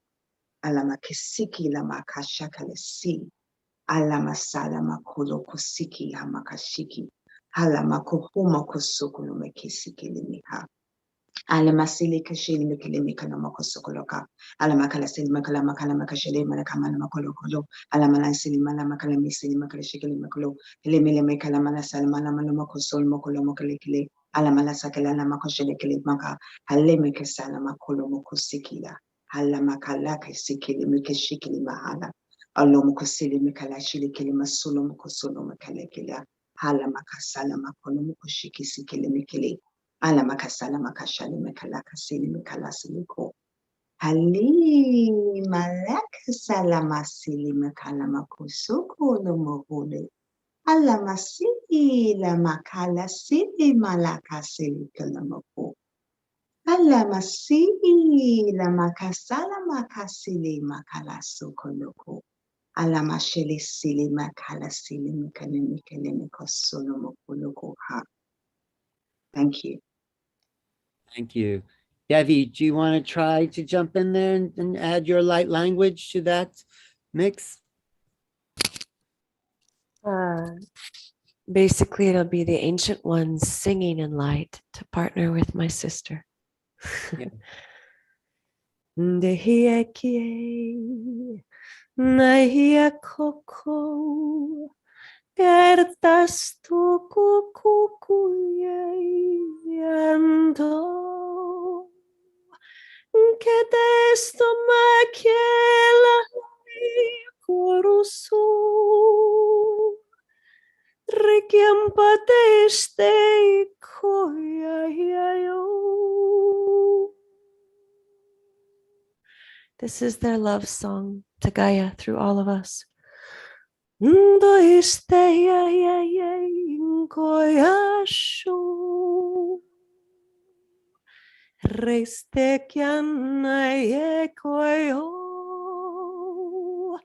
total reverence for her divine presence.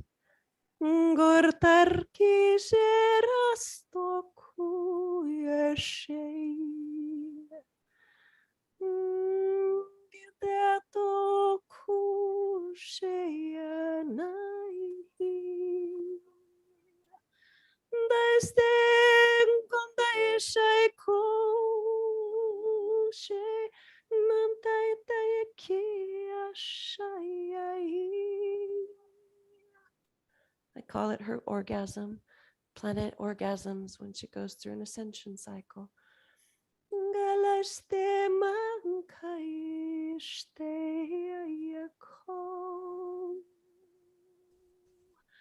All timelines converging into this ecstasy.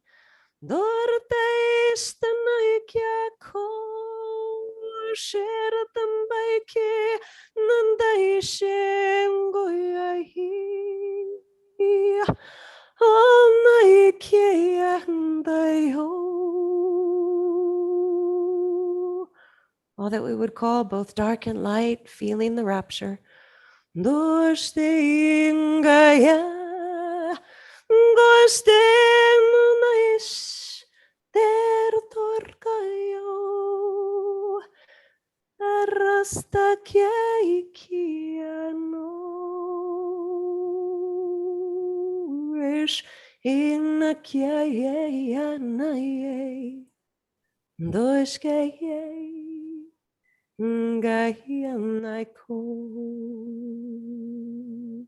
Where the whole thing crescendos.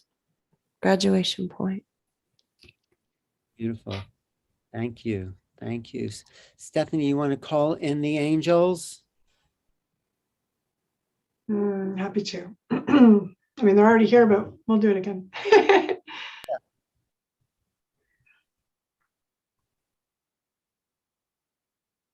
do this in angelic light streaming. Hold on.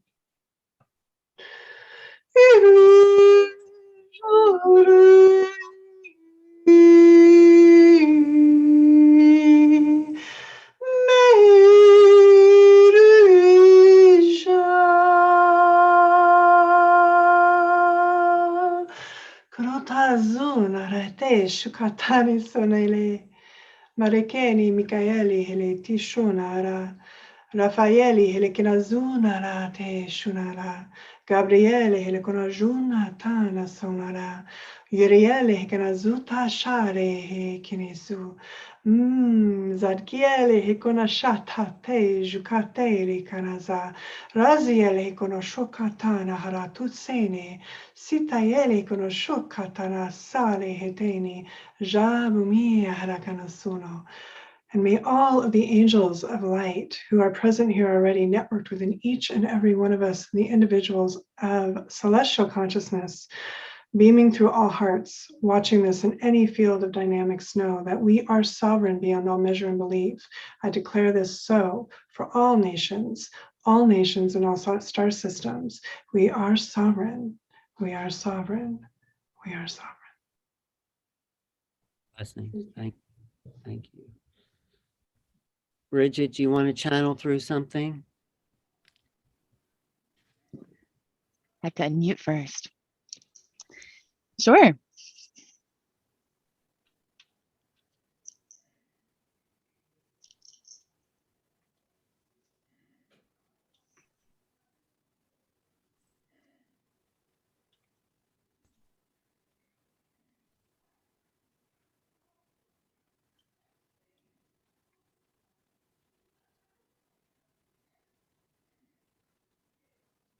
Dear ones, we are calling upon you to join hearts and in collective consciousness state your desires and dreams for the world you envision.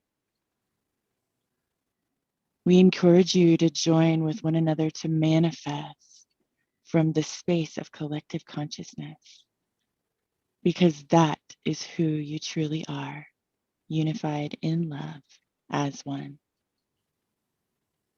Merge your focus and emanate your light and frequencies, blessing all, remembering who you are. We are here in oneness, supporting you, magnifying your desires throughout all time, dimension, space, and reality. You are so loved, beautiful ones. We thank you for receiving. We thank you for being. Thank you. Thank you. Thank you. Mm-hmm. Marina, what about you? Do you want to open the field and tap into some higher energies for us? Sure. Well, this is a message from my heart in which I ask you all to trust more in yourselves, because there is a point in life in which we have to detach from expectation, from the ego mind perspective, and to know that whatever that comes, it's for a purpose, it's for a reason, as it has all been divinely designed for the best of our wellness and our beingness. So it is times in which we have to let go to be able to fly like beautiful butterflies after they transform themselves, and to trust God, to trust the universe, and to trust your soul, because knowingness comes ultimately from the heart space. The mind perceives, the mind integrates awareness through vision, through perception, but it does not fully design the whole process. For without the heart, it will be lost. So it is time to trust more the heart and to let go. Beautiful. Thank you for that reminder. Richard, it's up to you to bring us home here. Oh, no pressure, Alan. Thanks. No, do you want to bring in those prayers and that meditation? Sure, I'm happy to do it. But This will thank be you. this will be a purification prayer and a prayer for anyone who is sick, and also, of course, for the world who needs our healing. So I'll do a little bit of a purification practice, just a quick prayer, and then medicine Buddha mantra. And what I would just ask people to visualize is to visualize these small and large lapis lazuli beings, however you would like to visualize your highest Buddha self, Christ self, God self, whatever words we're using. Just imagine them coming in small and large form into your body. Imagine them coming into the earth herself, just while I'm doing this. Om Zarzamaya Manapaya Benazartanabati Melmava Supakaya Malbava Supakaya Malbava Anorecta Malbava Savasiti Mapriata Savakama Tutsame Titam Jeria Gorohung Haha Haha Ho Begavan Savata Ganamin Mai Mutswanta Babma Samya Sato Ha. Om Zarzamaya Manopanaya Benazandanoba Dizaranamalbava Zudagaya Malbava Zubagaya Malbava Anorecta Malbava Savasiti Mapriata Savakama Tutsame Titam Jeria Gorohung Haha Haha Ho Begavan Savata Ganamin Mai Mutswanta Babma Samya Sato Ha. Om Zarzamaya Manopanaya Benazandanoba Dizaranamalbava Zudagaya Malbava Zubagaya Malbava Anorecta Malbava Savasiti Mapriata Savakama Tutsame Titam Jeria Gorohung Haha Haha Ho Begavan Savata Ganamin Mai Mutswanta Babma Samya Sato Ha. Diatom because maha because rudza samangati so diatom because ma because rudza samangati so diatom because ma because rudza samangati so diatom because ma because rudza samangati so diatom because ma because rudza samangati so diatom because ma because rudza samangati so diatom because ma because rudza samangati so diatom because ma because rudza samangati so diatom because ma because rudza samangati so diatom because ma because rudza samangati so diatom because ma because rudza samangati so diatom because because it runs samangati so teatom because maha because it runs samangati soha tari som tari soha. Blessings to everyone for this new year. At least from my standpoint, I can tell you, hanging around with you guys is a lot more fun than hanging around with my doctor friends. That's all I have to say. You're way more interesting. Way more interesting. We are your new doctor friends. Oh, that's what this is. I got it. Yes, we're the whole new team for you.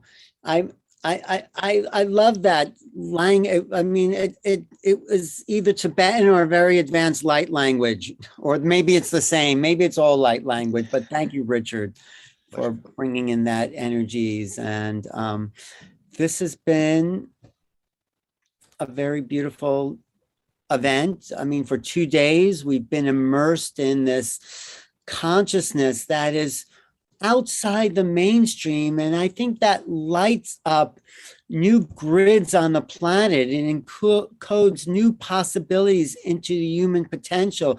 It allows us to think new thoughts and to expand inside of us in more fresh, creative ways. And that is what I love about these gatherings, Sheila, is that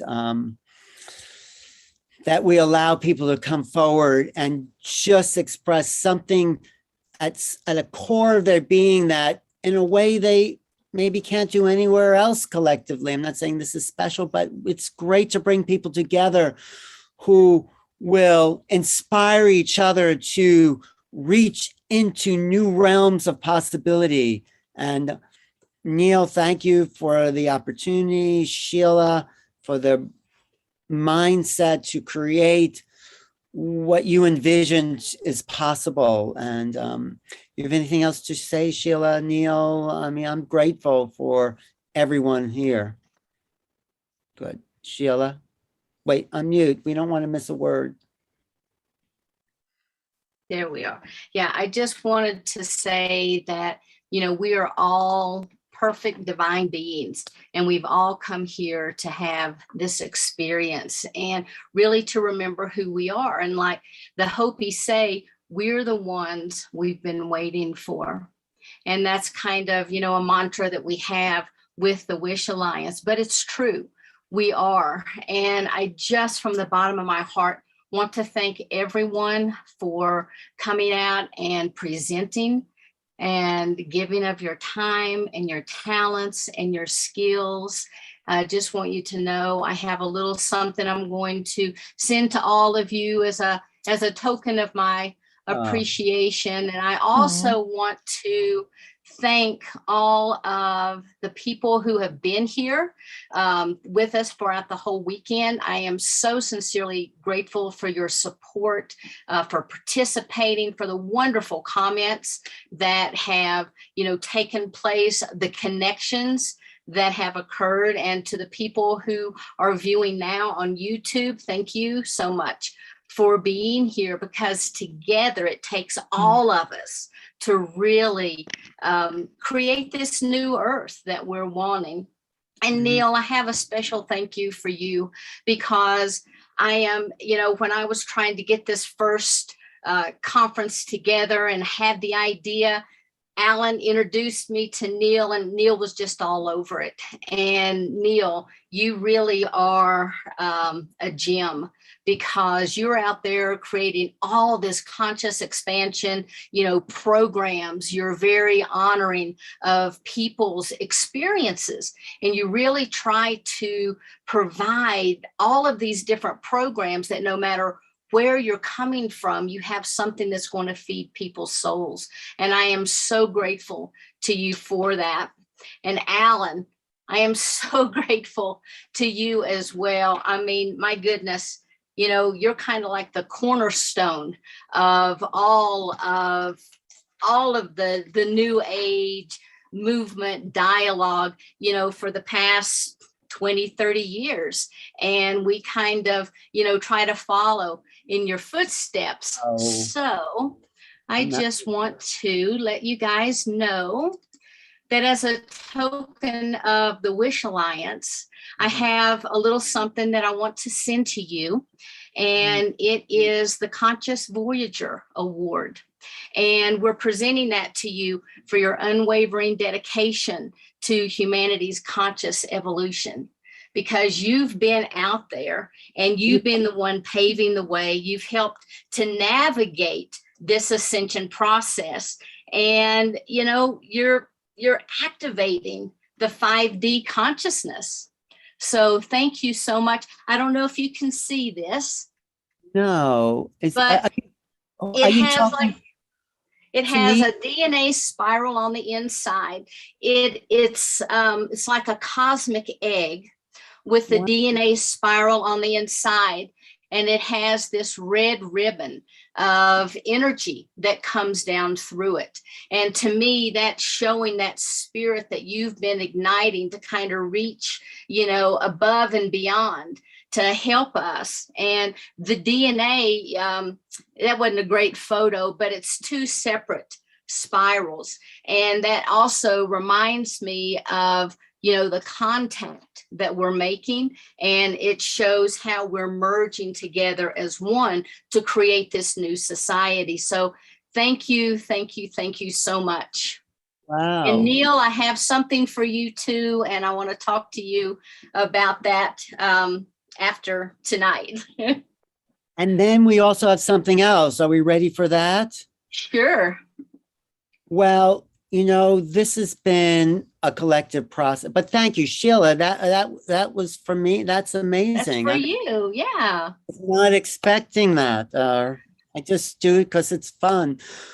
But, we also have something special for somebody that I think it's important to recognize in this community. I mean, we've all dedicated our lives to this cause, and this is our life, this progression of human awareness and the awakening of possibilities for the human experience and transcending the human experience. But there are some people who come forward, and immediately when you see them, that their life is dedicated to transformation and awakening the human soul to its true potential. And it's sort of like, it's not a competition, but there's usually in baseball the Rookie of the Year award, like that person who comes forward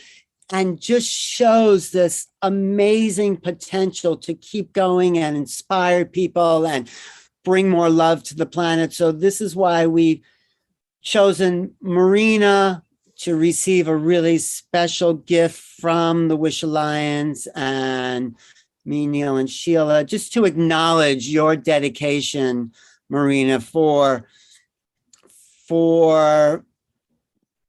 the transformation that you've come here to be a part of. And it's people recognize your sincerity and your love and your potential. This is a long career you got ahead of you. So we just want to give you a great start here. And we've been blessed to have you as part of our community. So do you have the little thing for Marina there, Sheila? Yes, I was just going to let you know that it's an aqua aura angelic pendant. And the reason that this was chosen is with your logo, you have the angel wings, and then you also have the shape of the pyramid coming. Yeah, you have to put it up on the screen. We're seeing the other with the red ribbon. Oh, really? Okay, wait That's for interesting. it. Wait for Okay, let me share again. Right. And are you seeing it now? yes, there it is. There we go. And so this it's called an aqua. It's an aqua aura angelic pendant, and it's a quartz. And so it's going to help to hold the energy and the vibration. And so like I was saying, the reason that I chose that is because of the representation of your logo. And with this being angelic and you have those wings with the pyramid coming down, I thought that every time you wear this, you can think of the Wish Alliance. Yes, and think of the love that people have and the honor you have in our collective awareness. So I'm so thankful for you all, like Sheila, Alan, Neil. I'm so thankful for the Wish Alliance. I'm so grateful. I have no words. I appreciate you. You didn't have to do it, but it's such a lovely gift. I don't have words. Thank you so much. Well, you're with us. You're with us on this journey, Marina, and you are so grateful to have found you. To be working with you. And that's enough gift, to be working with you guys. Thank you. We love it. And everyone here, it is a gift to work with every single person here because we present this unique perspective and this unconditional love and this way of bringing spirit into form, which is our mission on all the different ways. So, and the captain of the team, Neil Gore, is leading the way because of his dedication and his, when he started this, he didn't think, maybe he'll get some people listening to his seminars and do this, but he's put his whole consciousness and effort into making this happen. And now it's reached tens of thousands of people. So it's we're not just congratulating ourselves. It's like we are honoring the efforts that we've all made to create some new realities, as they say. Any response, Neil? No, I'm just like super grateful, and I love I can't do anything else. This is just what I want to do for my life, Since 2015, I've been doing it full time. It was I started in 2006, 2008. I did my first event, and some of our videos, when we work with people that have had millions of views, it's just gone out to so many people. When I first started doing this, I had no idea how was I going to put all these different things I did in one place. It took me 10 websites. Many times I quit my job because I was like, consciousness, everybody needs to know that extraterrestrials exist. I was like so gung-ho for just this awareness that literally just jumped into the fire so many times, and I burnt myself many times. And but now I've shifted my whole perspective on failure. Failure is also a success in my book. And then finally in 2015, with my first online webinar, everything shifted, and it's just been, you know, just riding the wave ever since then, and growing, and the platform's been building. And I've just had the opportunity to work with like a lot of people, actually all of the people that I first listened to in 2001, 2002, I've worked with. When I first started reading these books and watching these videos, and like, you know, I was getting William Henry's videos from Netflix because he was on Netflix back in the early days. And I had no idea to end up like being friends with these people, you know? So to me, it's just like the people that I really learned from and assisted me in my awakening. Now I get to actually be in community with, and to be along the journey with them. And I had no idea it was going to be like this, but I knew that it was going to be something big, you know? And so I'm just super grateful that I get to live my passion 24/7. And when I have 16, like sometimes I'm 15, 16-hour days, it's like I'm literally just like at a theme park, you know, because I'm creating like magic. And that's my new thing now, is like when someone texts me, say what you're doing, I'm creating magic, because like it's just beauty and just art and just expression and connection. You know, I wanted connection in my life, so I started cultivating events that cultivate connection for others. And from that, I've been able to receive the connection I needed as well. So I'm just happy that I'm able to do this and just be around so many beautiful people. Thank you. Thank you. Thank you for doing it, because you have touched the lives of hundreds of thousands of people. Thank you. Well, and thank you, Sheila, and thank everyone. I can't wait to see Marina in her new aquamarine necklace. So it's been a really great weekend, and really added, I think, to the collective mind, and help transform people, hopefully. Do you want to, what do you want to do, Neil? Do you want to invite everyone into the pool, or do you think we've had enough, or it's up to you? What do you guys feel? We have like less than half people left here, so we could add everybody in. I Yeah, we need to say blessings and good night, unfortunately, but I want to say I love you all, and I give you big hugs from my heart to all of you. And congratulations, Marina, and congratulations, Neil, for putting this together, and Sheila and Alan. I've produced events myself, summits and conferences, and it's no easy feat. So I want to congratulate you as a fellow producer on an amazing event. So I do want to say that as well. And I just thank all of you again for being part of this and having me. Thank you so much. I will be in touch. Thanks, Yes, absolutely. Happy to have another time together and playtime together like this. So much fun. And everybody else, I love you all. Thank you so much. And we'll see each other soon. Thank you. Bye, Stephanie. Right. Bye, loves. What we could do, I mean, if we don't want to bring everybody on right now, we could give them the let everybody know about the Next Wish Alliance, and we can have them on there as well, you know. Sure. So, but it's your call, Ellen. What do you want to do?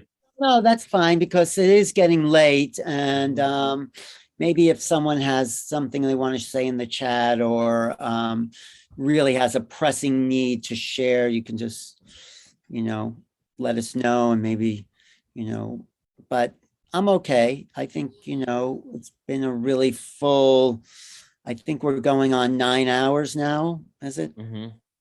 So it's a long day. It is. It is. Intense day, an intense weekend. But it's been beautiful. And so remember, beautiful. everyone, you get unlimited replay access to this, so you can watch it back as long as you want at your own comfort. And the replay is going to be going out within a couple of days. So if you missed anything, you can always tune back in. So the energy of this, you know, normally people are still watching the footage for at least a couple of months afterwards. So the energy and information is going to keep going out. And then, of course, in about 6-7 months, we're going to start releasing some of the footage out onto other platforms too. And that's what I love about doing these. I love doing the panels at the end, like broadcasting for free online, because we get to tap into another energy. But then I also love the fact that we have all this footage that we end up releasing as well. Eventually goes on the podcast. You know, tens of thousands of more people besides who are on here right now get to be a part of it. So this energy that we've cultivated here isn't just for this moment. It's going to be rippling for months and years to come, even just the content and what we've all shared here today. But I want to say also the acknowledgement of, Marina and your acknowledgement to me and all that. I feel so much more like a family, that we are part of something and we're connected to each other in deeper ways. I don't know, just that feeling of that, where we're all in this together, guys. Mhm. We are. So thanks to everyone. I really appreciate it. Again, to all of our speakers, I'll be sending out little tokens of my appreciation. And Neil, I have something for you. And that's why I wanted to talk to you after this, so that I can want to make sure it's just the right thing. So I really appreciate everyone's support, and thank you all for being here. Thanks. Mm. And Thank I you. guess if we're closing out, I'll just close out with some poetry here. Any Yes. final words, Alan, anybody? Well, just the next big conference coming up is I guess we could just show a couple of things real quick, right? just a couple of things, and then Right. some poetry. And thank you all again for hanging in there. And Richard, welcome to the family. Got a whole new bunch of colleagues here, and Jason and Bridget and Devi, thanks for hanging in there. And what are we seeing here, All Neil? right. So just to let everybody know, I'm going to be on the Wish Alliance presenting on hybrid science, terminology, and the history of hybrids in ancient scriptures. That's going to be on Thursday. That's a free event. We're also going to be live on YouTube. So if you're on New Realities, PortalToAscension, go ahead and subscribe. And then I was going to do this last year, which was only a few weeks ago, but I have shifted the date because the information that I've gathered on Pythagoras is freaking insane. The amount of stuff that I've uncovered, and the mystery schools that he was a part of, and where he learned all of his information, and how he was initiated into so many different religions. This is going to be the truth, the life, the times of Pythagoras. Everything from why he was a vegan, to why he didn't like beans, to why how he remembered 4 of his past lives and what they were, and the different places he went in the world and understood the mystery schools there. And then we have William Henry, Eden Restored, on Sunday. Also doing a panel with Laura Eisenhower on that same day. And let's just go to a webinar here.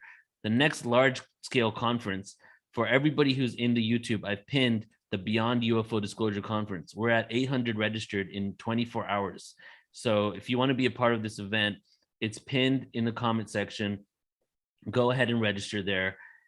And then besides that, the next large scale conference I'm doing is February 19th, the Sumerian and the Mesopotamia online conference. We're going to go deep for 10 hours straight with the panel at the end on the truth of the Sumerians, going through the scriptures, going through Mesopotamia, and also the timeline of our history. And a lot of you probably know about the Anunnaki story that comes from there too. So we're going to be dissecting that as well. And the day after that is the Kamara Jones herself. So this is just what's coming up in the next. And Kamara is one of the finest ET artists I've ever seen. She is communicating light language through those drawings, right? Marina, do you agree? Have you seen her work? And I agree 100%. Her work is not just art, it's science. It holds so much consciousness. Yeah, it's a great way of putting it. And it's communication, and it's like input into the higher mind. So anyway, Art Soldier 77 on Instagram. Art Soldier 77 on Instagram. More, it's really cool. Yes, and She's amazing. And just the people that are here, all have their private things they offer, and get Richard's book, Starseed Revolution, right? The Awakening. You got it right, Alan. I know. I've been practicing this, Richard. And I hope your wife doesn't mind you have a new family you're gathering with, right? Oh, no, I think she's actually quite happy about it at this point in time. Okay. That's so Oh.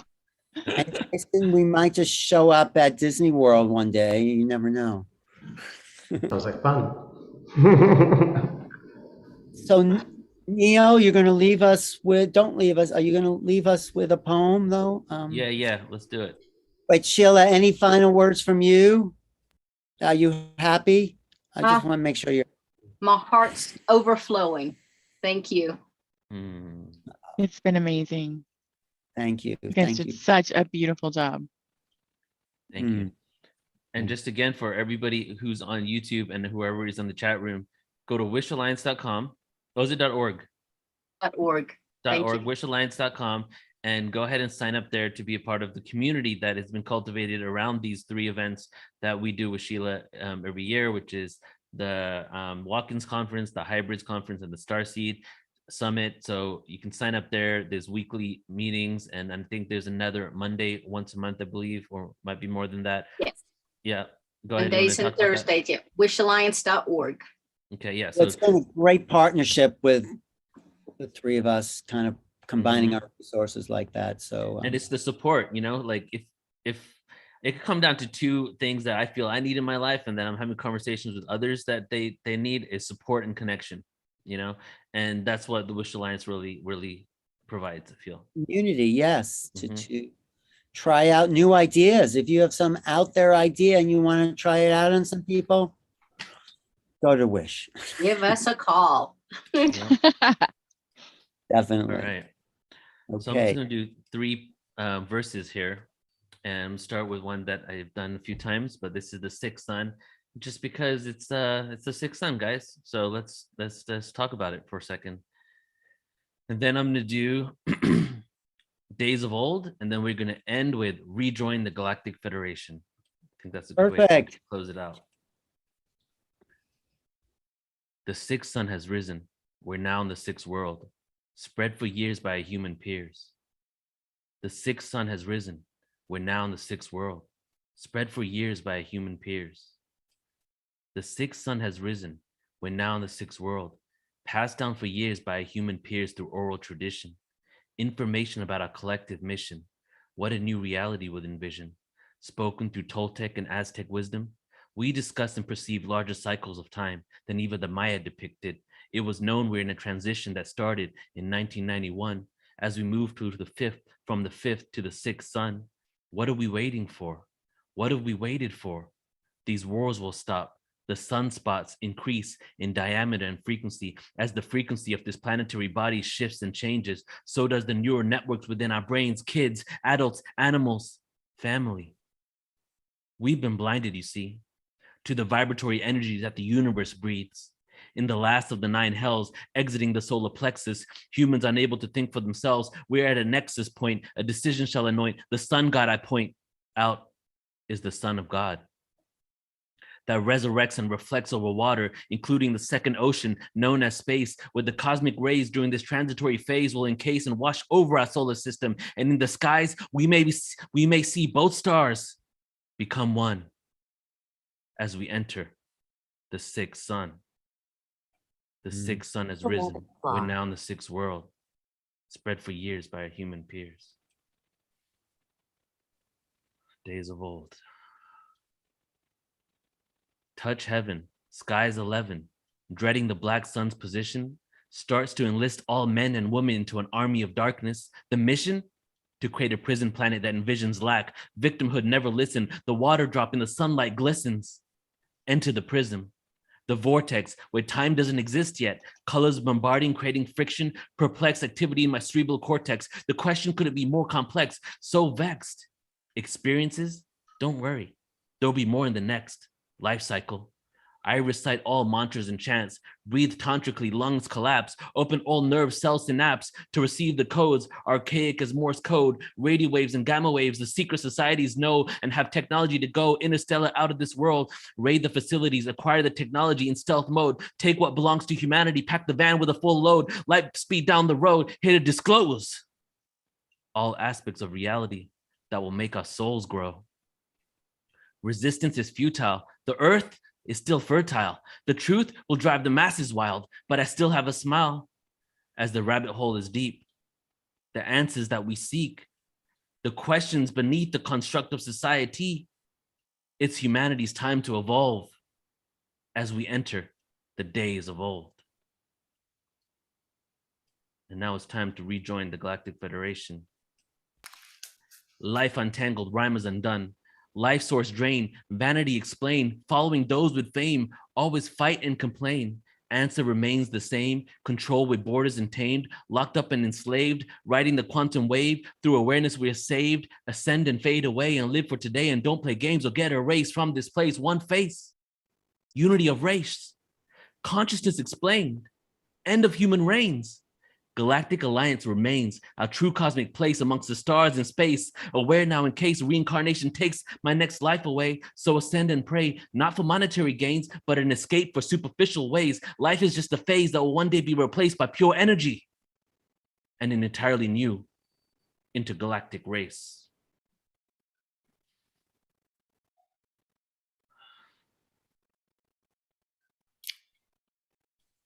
I feel like we should.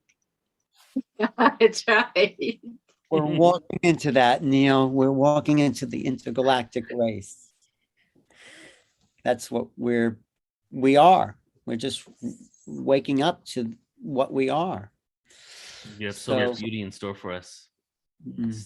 So much experiences to be had, you know, as we reconnect to who we are and to the rest of the cosmos. And I'm excited for it. Right. Mm-hmm. And when we raise that frequency, those shining beings that have been waiting for us to shine will meet us, you know, as we rise out of the muck that has kept humanity enslaved. And so we are waking up to who we are. And we're waking up. On that note, we're doing a live conference, everybody, in San Diego, where Sheila will be there as well. Alan's gonna be there. PortalToAscension conference is going live again. It's our first in-person event in 2 years, and it's gonna be in San Diego, California, next to SeaWorld, October 7th, 8th, and 9th. And the theme is Humanity Awakens, and it's gonna be like phenomenal, 3 days of epicness with post-conference workshops. So I'm just throwing that out there because I need to tell everybody in every moment I get to try to make some plans to come to San Diego in this October, because it's going to be really beautiful. And if anything, if you're like, oh, I get all this information online, just realize that you're going to get like at least 100 hugs probably over that 3 days. It's like, I should call it like the hug festival, because I feel we all need to get a lot of hugs. And that's why I'm creating this event. I want to hug a lot of people. So if you guys want to come and connect with everybody, please do. But also when we not just hugging, but when we're connected like that physically, I think we can really raise the vibration even more. You know, there's definitely. That's we're why gonna have breakout groups. We're gonna have networking groups. Foster Gamble's gonna be there. He's gonna do a whole post-conference workshop on creating a new society. Like, it's just gonna be next level connection and networking and planning for practical change on this planet. And so please, if anybody can join us, you know, come down to San Diego. We'll also be doing it live streamed as well. Well, before Zoom, people used to actually meet in person. I remember that, you know. I have a bad long-term memory, so all I remember is Zoom. Me too. I've been telling people, like, I feel like I'm becoming a digital version of myself because I'm on Zoom so often. Right. So now I'm down in Mexico though. I'm getting to like go to live events again, and it's good. really fulfilling. Yeah. Yeah, it'll be great to just connect physically and, you know, increase the vibrations. And anyway, I think we're here for some great adventures. I think, you know, as we come out of this, some new avenues open up to more inspiration, more art, more creativity, more love. So thanks again, everyone, for making this a sweet gathering.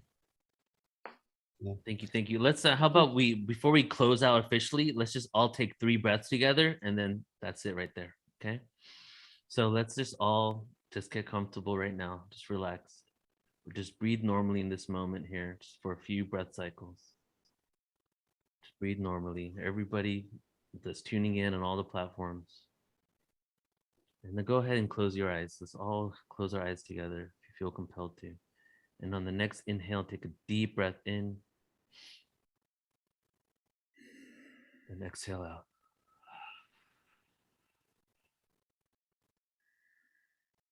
Deep breath in.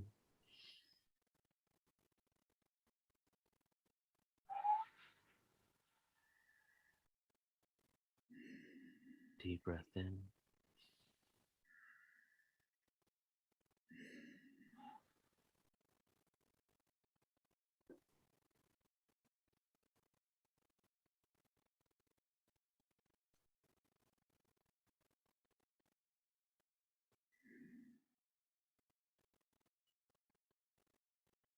Thank you all.